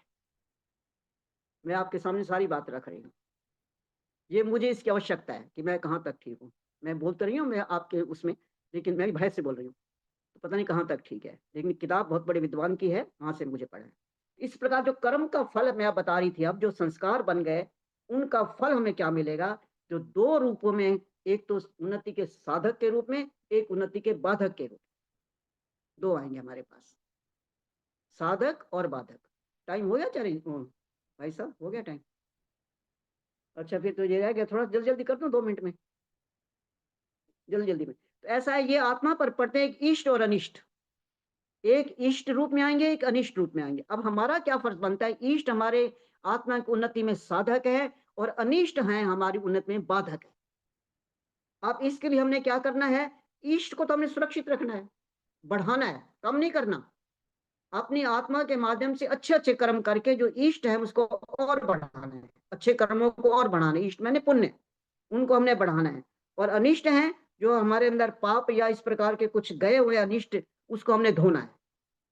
धोने का मतलब उसको हमें ये योनियों के माध्यम से हमें मिलेंगे, योनियों के माध्यम से भी मिलेंगे। तो इसके लिए हमने सबसे पहला ये करना है कि तभी तो कहा है गीता में कि भाई कर्माणे अधिकारेस्तु ना फलेषु कदाचन, तो फल में तो तू मत रख, तू अपना काम करता चल, अपना काम करता चल, तुझे ये तब जाके प्राप्त होंगे। तो इसके लिए हमें सबसे पहले, जैसे भी मैं एक अध्यापिका हूँ, मान लिया मैं अध्यापिका हूँ, अब मैं वेतन तो मुझे मिलता है, मैं कोई एहसान थोड़ी कर रही हूँ, मैं पढ़ा रही हूँ, वेतन मिल रहा है। लेकिन ये इष्ट कर्म जो है मैं कैसे अपने तनख्वाह से कर सकती हूँ? मैं बच्चों की फीस भर दूं, गरीब बच्चों को पढ़ा दूं, फ्री में पढ़ा दूं, अलग क्लास ले लूं, तो ये मेरे इष्ट बढ़ते चले जाएंगे, इष्ट मेरे बढ़ते चले जाएंगे। जो वेतन मिलेगा वो मेरा फल है, इस वेतन का प्रयोग होगा वो मेरे इष्ट संस्कारों को बढ़ाने के लिए होगा, वृद्धि करने के लिए होगा। जैसे आप कह रहे हो, बोलते हो भाई मेरा इतना वो बन रहा है हाल, तो वहां हम अपनी तनख्वाहों के दें, किसी चीजों को दें, तो ये हमारे इष्ट बढ़ेंगे। अब अनिष्ट है, अनिष्ट संस्कार है, वो मेरी कहते हैं वो भी मेरी चूक का अंत है। लेकिन बात यह है कि इससे संस्कार शीघ्र जो है हमारे नहीं धुल सकते, इसके लिए हमें संस्कारों को धोना होगा, इसके लिए हमें बड़ा पश्चाताप भी है। और अनिष्ट संस्कारों को धोने के लिए हमें परम पिता परमात्मा के पास अपने पश्चाताप भी करने होंगे, और इसके लिए हमें कम से कम जो है ईस्ट को और बढ़ाना होगा। जितने ईस्ट मतलब एक्सट्रीम पर ईस्ट बढ़ाने होंगे, जिससे हमारे प्रेरित ज्ञानात् न मुक्ति, जितने जितने ईस्ट बढ़ते हैं कुछ अनिष्ट उसमें से धुलते चले जाएंगे, और तब जाके हमारा जो है कुछ भला हो सकता है। परमात्मा शक्ति दे। बस अब खत्म करती हूँ मैं, क्योंकि समय हो गया तो ज्यादा ले दिया। धन्यवाद। ढंग से पूरा नहीं कर पाई समय के हिसाब से। चलिए, बहुत बहुत धन्यवाद आदरणीय राज गुलाटी जी का, बहुत सुंदर तरीके से सरल शब्दों में और बहुत ही व्यवहारिक छोटे छोटे उदाहरण दे करके आपने अपनी बात को बहुत सरल तरीके से प्रस्तुत किया। और मुझे पूरी आशा है कि यहाँ उपस्थित सभी श्रोताओं को बात अवश्य ही समझ में आई होंगी, और बहुत सारा सोचने के लिए भी आपने इसमें अपना एक मैटर छोड़ दिया है, उस पर और गहन विचार करेंगे। निश्चित रूप से ये कर्मों की गति ऐसी ही है कि इसमें आप जितना भी आप विचार करते जाएं उतना कुछ ना कुछ नया डायमेंशन एक निकल करके आ जाता है। तो बहुत ही सुंदर तरीके से आपने अपनी चर्चा को रखा। बहुत बहुत धन्यवाद सुंदर अब चर्चा हमारे बीच में रखने के लिए, कार्यक्रम के लिए समय देने के लिए। आइए, क्योंकि समय समाप्त हो चुका है, मेरी प्रार्थना आदरणीय उषा चितकारा जी से हमारे मध्य उपस्थित हैं, आर्य केंद्रीय सभा नगर निगम क्षेत्र फरीदाबाद की आप महिला प्रभारी और मंत्री हैं, तो कृपया आएं और सभी का धन्यवाद ज्ञापन करें, अपना संदेश भी सूक्ष्म रूप से दें संक्षिप्त में। और आदरणीय उषा चितकारा जी। सभी को सादर वंदन। मैं क्षमा चाहूंगी, मुझे पता नहीं चला टाइम का, क्षमा राज चाहूंगी आपसे। गुलाटी कोई जी बात को, नहीं, ऐसे कोई दिक्कत नहीं है। जितेंद्र जी को, सारी मेरी बहनों को, मैं रविंदर क्षमा भाई चाहूंगी, साहब मुझे को, पता नहीं चला टाइम। सारे ऑडियंस को मेरा नमन, हार्दिक नमन। और राज गुलाटी जी के सुंदर प्रवचन और गहरी सोच कर्मों की गति पे, उसके लिए बहुत बहुत धन्यवाद। क्वेश्चन मार्क एक उन्होंने लगाया है, मैं उसका कोशिश करूंगी उत्तर देने के लिए। पहले मैं सम अप कर लेती हूँ कि हमने 9 भजन सुने हैं, और मोस्टली सभी भजनों का जो मकसद रहा है वो कर्मों की गति रही है। हर एक में प्रार्थना करी गई है उपासना में बैठकर कि भगवान तू हमें सद्बुद्धि दे, हम अच्छे कर्म करें, बंदिया तू गलत कर्म ना करी, तू मुझे आगे आगे पीछे जाके सारा हिसाब किताब देना है, वट मतलब in sum total it was all about going doing good karmas, because कोई भी कर्म फल के बिना नहीं जाता, जैसा कि अभी राज जी ने बताया कि राज गुलाटी जी ने, कि कर्म जो है वो अपना फल तो देगा ही देगा। और कर्मों की गहन गति में उन्होंने बताया, वैदिक परिभाषा भी बताई, और स्थूल शरीर, सूक्ष्म शरीर और कारण शरीर भी बताया, बिल्कुल अप्रोप्रिएट है। और क्वेश्चन उनका ये रह गया है कि जो आत्मा है उसमें चेतन तत्व परमात्मा का है कि नहीं। जब आत्मा निकल जाती है तो प्राण निकल जाते हैं, अब चेतन तत्व तो प्राण है मेरे हिसाब से। तो इसको और अगर गहरा करेंगे तो मैं बाद में I can speak on this topic अलग से पूरा टाइम लेके। अभी अगर हम आज के न्यूज़पेपर पे ही जाएं, आजकल से आप न्यूज़ सुन रहे हैं कि कैसे थवूर हुसैन राणा, जो कि जिसने की रोल प्ले किया है इन प्लॉटिंग द 2008 का जो टेरर अटैक था मुंबई में, that claimed 166 lives. He was arrested by NIA here on Thursday after his arrival from US on a special flight, and he was given to Chandarji, NIA judge, for further probing. मेरा मतलब ये आदमी थवूर हुसैन राणा छुपता रहा, Canadian, Pakistani Canadian terrorist, और इतनी इतनी इसने plots करे हैं, इतने इतने इसके कुकर्म हैं जो कि ह्यूमन लाइव्स ले गए हैं, इतनी सारी ह्यूमन लाइव्स। तो छूट के कोई नहीं जाता, कर्मों का फल आपके सामने ही दिख गया। आपने अखबार में 3 दिन से उसकी कथा पढ़ रहे हैं और वो पहुंच गया, और वो चंद्र जी के अब मियाँ के जज के हवाले किया गया है, जो कि कैमरे के सुपरविजन में सारा कुछ हो रहा है। जैसे इन्होंने बताया राज जी ने, कैमरा छोटा सा होता है लेकिन बड़ी बड़ी चीजें उसमें आ जाती हैं। हमारा ये सेल भी छोटा सा होता है, इसमें इतने सारे लोग आ जाते हैं, जितेंद्र जी और speaker and audience and everything. तो मतलब ये तो परमात्मा ने तो बनाया ही बनाया है, और ये चीजें तो ह्यूमन बीइंग्स ने बना दी। परमात्मा के गुण ह्यूमन बीइंग में ही हैं। हम कहते हैं भगे भगवान वस्तु देवस्तेन वयम भगवंता श्याम, कि हमारे में ऐश्वरीय गुण दो प्रभु जी, जैसे आप भगवान हो हम भी भगवंता श्याम, हम भी भगवान बने। तो ये भी है, बड़ा गूढ़ विषय है। इसको और एक्सप्लेन करने के लिए हमें वैशेषिक दर्शन और सांख्य दर्शन, इनका सहारा लेना पड़ेगा, जो जिनके ऊपर मैं बोल सकती हूँ, मैं बोलूंगी। तो मैं ये कहने का मतलब ये था कि सिंपल सी भाषा में अगर मैं सम अप करूं, तो बहन जी ने ये बताया कि कर्मों की जितनी गहन गति है, लेकिन उतनी ही ये सूक्ष्म भी है, उतनी ही ये सरल भी है। मतलब कोई भी जो काम है वो बिना कारण के नहीं होता। आप काम करते हो, मैं बोल रही हूँ, इसका भी कोई कारण है। मैंने खाना खाया, इसका भी कोई कारण है। तो हम जो भी काम करते हैं उसका कारण होता है। हमें देखना ये है कि हम जो काम करते हैं उसका कारण सही तो है ना। अगर वो सही नहीं है तो वो दुष्कर्म हो जाएगा। दुष्कर्म का वैसा फल, जैसा बीज बो जैसी करनी वैसी भरनी। अभी आपने बताया, सो सिंपल एज दैट। तो मतलब ये विषय सिंपल भी बहुत है, लेकिन गहन इसलिए है कि जब उसको भुगतना पड़ता है तो अब हम लोग बीमार हो जाते हैं। कहते हैं अभी हमारे कर्मों में यही, कहते हैं हमारे कर्मों में यही लिखा है, ये बात सही है। लेकिन हम कह देते हैं भगवान की मर्जी, भगवान की मर्जी नहीं है। हम बीमार हुए हैं अपने कर्मों के कारण हुए हैं। हमने जो भी बीमारी पाली है अपनी इग्नोरेंस की वजह से पाली है, अपने कर्म ठीक ना करने की वजह से पाली है। चाहे वो शारीरिक है, चाहे वो मानसिक है, चाहे वो आत्मिक है, चाहे वो वाचक है।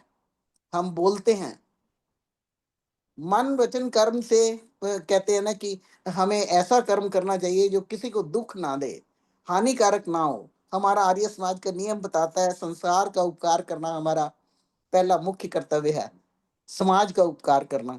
तो ये समाज में बहन जी ने अपना एग्जाम्पल दिया है कि she is a teacher, she is been getting pay, it's okay, but out of the pay if she could help, out of the way she could, if she could give education to the children without charging anything, that is, you know, helping the society. That is एक ऐसा कर्म है जो कि अपना एक संस्कार बना गया, जिसकी छाप बना दी, जैसे इन्होंने वर्ड यूज किया है, वो छाप बन गया, वो स्टैंप लग गई भी हाँ अच्छा काम किया है, उसका फल कभी ना कभी मिलेगा। तो ये बड़ा जरूरी है कि हम इस कर्मों की गति को इसलिए जाने कि हम ये सोच के करें कि हम जो भी कर रहे हैं इसका फल मिलना है। अगर हम जुबान से बोल रहे हैं, गलत बोल रहे हैं, वाचक गलत बोल रहे हैं, किसी को हम अननोइंगली नोइंगली दुख पहुंचा रहे हैं, हमने पीड़ा दी, तो हमारा कर्म लिखा गया है दुखी करने का, उसको पीड़ा करने का। देखो, अगर तो हमें किसी को सुधारना है तो हमें उसके सामने कहना चाहिए, बैक पे निंदा नहीं करनी चाहिए। वो एक और अपराध हो गया, बैक बाइटिंग। तो अच्छा कहते हैं अच्छा मित्र वही होता है जो आपको दुख से मुसीबत से तार दे। अगर आपको अपने दोस्त में, अपने फ्रेंड में कोई कमी नजर आ रही है तो आप उसको बताइए, अलग में बताइए कि देख, इसको अगर ऐसे ना करते, ऐसे कर लेते तो बेहतर था, try to improve yourself. लेकिन अलग में, अगर आपको उसको उपदेश में ही बोल जाते हो कि जितेंद्र जी आपने तो ये किया, तो आपने तो उसको पब्लिसाइज कर दिया, you have committed another crime. आपने और एक और दुष्कर्म कमा लिया। और मोस्टली लोगों की ऐसी आदत होती है कि पब्लिकली लोगों को बदनाम करने में उनको बहुत अच्छा लगता है। ये नहीं पता कि अगर दूसरे को हम गलत कह रहे हैं तो उसकी तरफ एक उंगली है, चार उंगलियां मेरी तरफ हैं। तो let me see myself first, probe into your own self. कहते हैं ना कि ध्यान में बैठो, बड़ा जरूरी है। ध्यान में क्या है? ध्यान में बैठने के लिए आप अपनी चित्त वृत्तियों का निरोध करके अपनी ही अंदर देखते हो कि मैं क्या हूं। एक दिन के लिए भी आज मैंने कौन कौन से काम किए, मन से, वचन से, कर्म से किसी को दुखी तो नहीं किया, किसी का भला किया, किसी की सेवा की। अगर मैंने नहीं की तो मैंने अपने मन का, वचन का और कर्म का प्रयोग किया। तो मतलब ये है कि we have to be on our guard every time. क्योंकि जैसे इन्होंने बताया कि every action has a reaction. If you throw something with force, it will come back with the same and or more force to you back. वो वैसा का वैसा आएगा। ये तो प्राकृतिक नियम है, साइंटिफिक नियम है। तो वैदिक धर्म भी साइंटिफिक है। और वैदिक धर्म क्या, धर्म का मतलब ही है अच्छा कर्तव्य करना, अपने कर्तव्य का ठीक तरह से पालन करना। तो पहले तो हमें अपने कर्तव्य पता होने चाहिए। यहाँ तो अपने कर्तव्य नहीं पता, ना पेरेंट्स को पता, ना आगे आने वाली जनरेशन को, ना थर्ड जनरेशन का तो मतलब ही नहीं। उनको तो ये पता है कि हमें कमाना है, अच्छी नौकरी लेनी है, एंड दैट्स ऑल। हाँ, कुछ एक लकी बच्चे होते हैं जिनके ऊपर अपने पेरेंट्स का और ग्रैंड पेरेंट्स का ज्यादा असर पड़ता है, क्योंकि पेरेंट्स भी थोड़े से नेक्स्ट स्टेज पे जा चुके होते हैं। तो ग्रैंड पेरेंट्स ऐसे होने चाहिए जो संस्कार देने की कोशिश करें अपने बच्चों को। मैंने कल भी कहाँ बोली हूँ, अपने आर्य समाज में सेक्टर 15 के थर्सडे को सत्संग होता है, तो उसमें मुझे 2 मिनट बोलने को कहा गया। तो मैंने यही कहा, भाई भाई संस्कार दो अपने बच्चों को, सुसंस्कृत बनाने का प्रयास करो। वो बुला बुला के नहीं होता कि आजा मैं तेरे को संस्कार देती हूँ, ऐसे नहीं होता। आप करोगे, बच्चा देखेगा तो वो खुद कर लेगा। मतलब एक सन्यासी था, उसके पास एक पेरेंट्स गए अपने छोटे बच्चे को लेके, और उसको बच्ची को गर्दन पकड़ के उस सन्यासी के पैरों में झुकाते हैं कि पैर छू, तो वो नहीं छुए, उसने वो ऐसे सीधा हो गया, फिर सीधा हो गया। तो फिर उसने दोबारा उसकी माँ ने पकड़ के उसको फर्श पे लिटा दिया पूरा सीधा ही, वो फिर खड़ा हो गया अकड़ के, भी मैं तो नहीं करता। तो महात्मा जी ने कहा कि रहने दो, ऐसे मत करो। फिर उसने कहा पहले पिताजी को कि अब आप चरण छुओ। तो पिताजी ने चरण छुए, फिर माँ ने चरण छुए, आशीर्वाद मिल गई, तो बच्चे ने बिना कहे तीसरी बार अपने आप चरण छू दिए। तो मतलब ये है कि we have to see that our lives are exemplary. हम अपने आप को एग्जाम्पलरी बनाएं। हमें बुला बुला के ना कहना पड़े भी आओ हम तुम्हें सिखाएं, ऐसे कोई नहीं सीखता।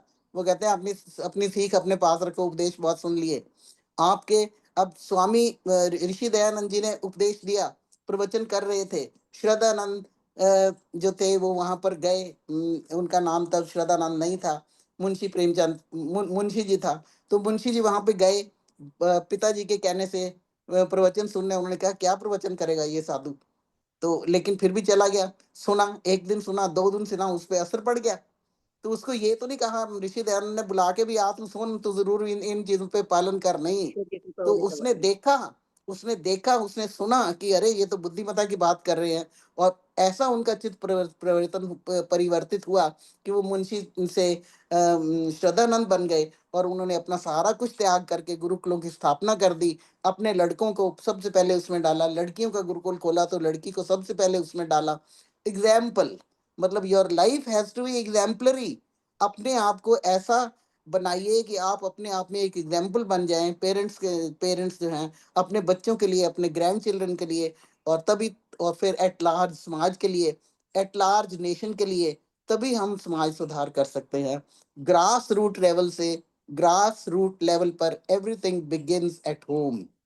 घर में ही सब कुछ होते हैं। कहते हैं माता निर्माता भवती, माता है ठीक है, निर्माता है, लेकिन पूरे परिवार का वातावरण ऐसा होना चाहिए अट्रैक्टिव कि लोग ये परिवार के बच्चे इंतजार करें कि कब हम इकट्ठे बैठे और थोड़ी अच्छी बातचीत होए, खाने पे बैठे या स्नैक्स के टाइम बैठे, किसी टाइम बैठे, ऐसा होना चाहिए। लेकिन आजकल तो बीमारी ये हो गई है कि बच्चे कहते हैं फटाफट खाओ और अपने कमरे में जाओ और सेल पकड़ो और छुट्टी। या बिजी हैं अपनी जॉब में, हैं बिजी तो हैं ही। जो सीनियर लेवल पे लगे हुए हैं बच्चे, वो बिजी तो हैं ही, बहुत बिजी हैं, लेकिन फिर भी अगर पेरेंट्स ने संस्कार दिए हुए हैं तो वो अपना जो नित्य कर्म है, जो जो भी सिखाया हुआ है, वो जो सिखाया हुआ है ना, जो सीखे हैं देख देख के, वो करे बिना नहीं रहते। मैं यहाँ कोई अपनी वो तारीफ नहीं कर रही, लेकिन मैं बता रही हूँ कि बच्चों ने देखा भी घर में हवन होता है, तो बच्चे अगर विदेश में भी चले जाते हैं, 2 बेटे हैं मेरे, अगर विदेश में भी चले जाते हैं तो वहां भी वो हवन करते हैं। अग्नि नहीं चला सकते तो कोई बात नहीं, तो वो अपने मंत्र बोल के कर लेते हैं। महात्मा प्रभु आशीष जी के हम स्पेशल चेले रहे हैं, वो हमारे बहुत क्लोज रहे हैं रोहतक में। रोहतक में मतलब आर्या नगर में हमारा घर था, और वैदिक भक्ति का साधन आश्रम साथ, और मेरे माता जी तो स्पेशल लीडर थे, आई सॉर्ट ऑफ हर तरह से लीडर थे रोहतक में। तो महात्मा जी हमारे घर में आते थे, प्रभु आशीष जी, तो वो यही कहते थे कि देखो तुम अगर सात्विक जीवन रखोगे और ये करोगे तो मतलब कहना कुछ नहीं, हम देख के ही मतलब सीख गए भी हाँ ऐसा ही करना चाहिए। तो उन्होंने कहा जरूर कुछ ना कुछ बनोगे, ऐसे आशीर्वाद दी। उन्होंने मुझे आशीर्वाद दी, गो अहेड, तू आईएएस ऑफिसर बनेगी। अब बात ये हुई कि आईएएस के कंपटीशन में बैठना था, तो मेरे पिताजी ने कहा कि देखो ये नहीं मैंने करवाना, क्योंकि ये सारे लोग पी के बैठे होते हैं वहां पे, तो वो फिर लड़कियों को भी पीने की आदत पड़ जाएगी, और कोई वातावरण शुद्ध नहीं होता। इसलिए मैं नहीं चाहता कि तू आईएएस ऑफिसर बन, तू टीचिंग में चली जा, that is a different thing. लेकिन महात्मा जी ने मुझे आशीर्वाद दे दिया था। अगर मैं चाहती तो, मैं ये कहती हूँ कि मेरे पे कृपा क्यों रही, क्योंकि मेरे संस्कार जो थे मेरे पेरेंट्स ने मुझे ऐसे दिए। पाकिस्तान में हमारे घर में यज्ञ चला हुआ करती थी, महात्मा प्रभु आशीष जी तब भी आते थे, तो तब से हमन के संस्कार थे। उसके बाद रोहतक में हमारा आर्यनगर में घर था, तो शाम को और सुबह हमें पता था कि हवन हो रहा है तो हवन पे जाना है। हमें बुलाते नहीं थे भी हवन पे आ जाओ, हमें पता है भी पहले हवन करना है, उसके बाद नाश्ता मिलना है, उसके बाद रोटी मिलनी है, चाहे स्कूल जाना है चाहे कॉलेज जाना है, जो भी टाइम था हवन तो करना ही करना है। तो वो हवन होता है, और शाम को सबको पता था कि संध्या करनी है। शाम को बाहर बेड़े को बाल्टियों से धो दिया जाता, ठंडा कर दिया जाता, चारपाइयां बिछी होती थी, उस पे हम चौकड़ी मार के बैठ जाते और माता जी संध्या करवाते। माता जी, पिताजी, हम बच्चे, बच्चों में हम 2 ही, मैं और मेरे से बड़ी बहन और मेरे से छोटी बहन। बड़ी बहन की भी जल्दी शादी हो गई, मेरे से बड़ी वाली की, मैं और मेरी छोटी बहन रह गए, भाई मेरा अब्रॉड चला गया था। तो बाकी बहनों की शादियां हो चुकी थी, तो हमें पता था भी हमें पहले संध्या हवन करना है, शाम को भी संध्या करनी है, उसके बाद खाना मिलेगा।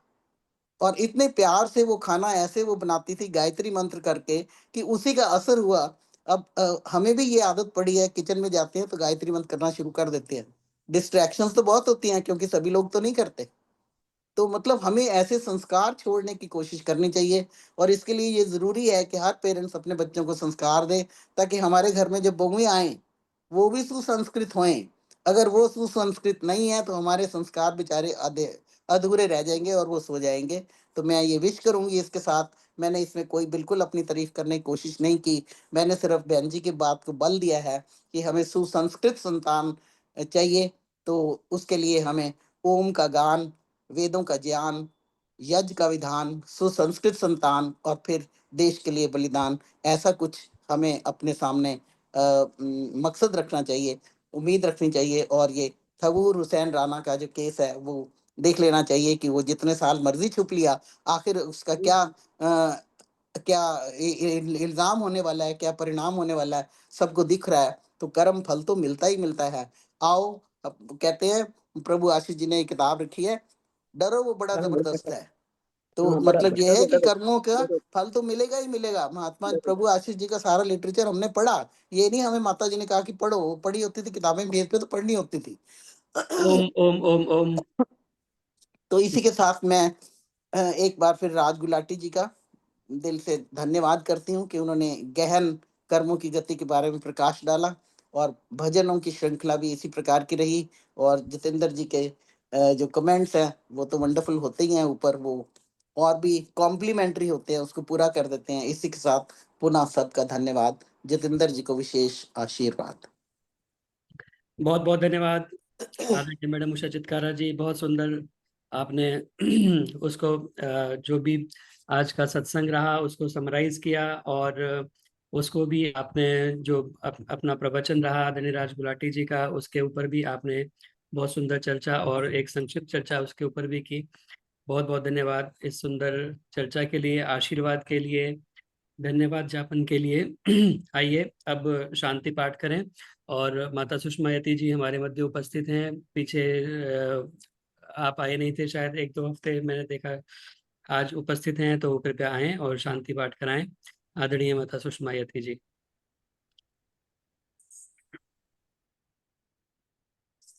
खुल गया? हाँ जी।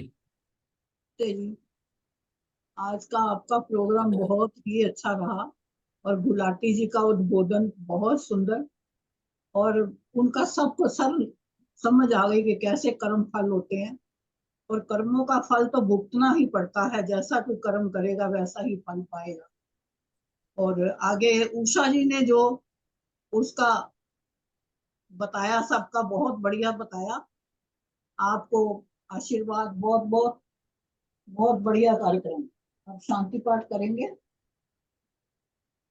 दाता के दरबार में खड़े सभी हाथ जोड़, देने वाला एक है, मांगे लाख करोड़। आज भी तेरा आसरा, कल भी तेरी आस, घड़ी घड़ी तेरा आसरा, छोड़ न देना साथ। अवगुण मेरे देख के बख्शो गरीब नवाज, जे मैं पूत कपूत हूँ, मेरी शरण पड़ेगी लाज। नित्य शुद्धि और बुद्धि दो, जग के हो करतार। नमस्कार भगवान मेरा, तुझको बारंबार, तुझको बारंबार। ओम शांति अंतरिक्षम, शांति पृथ्वी, शांति रापः, शांति ओषधयः, शांति वनस्पतयः, शांति विश्वे देवा, शांति ब्रह्म, शांति सर्वगुण, शांति शांतिरेव, शांति सामा, शांतिरेधि।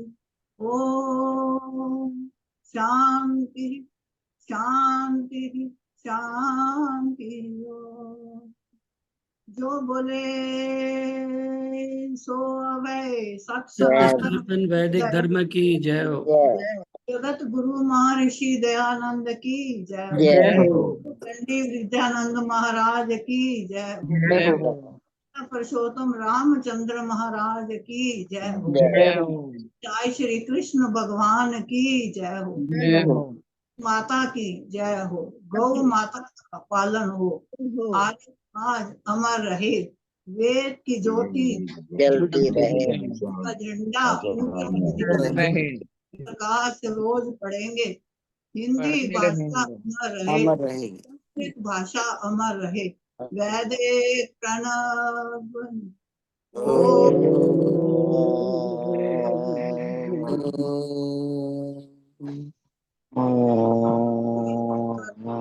जी। चलो वेदों के रास्ते। नमस्ते जी, सुषमा जी नमस्ते। सभी को नमस्ते। नमस्ते। सबको नमस्ते।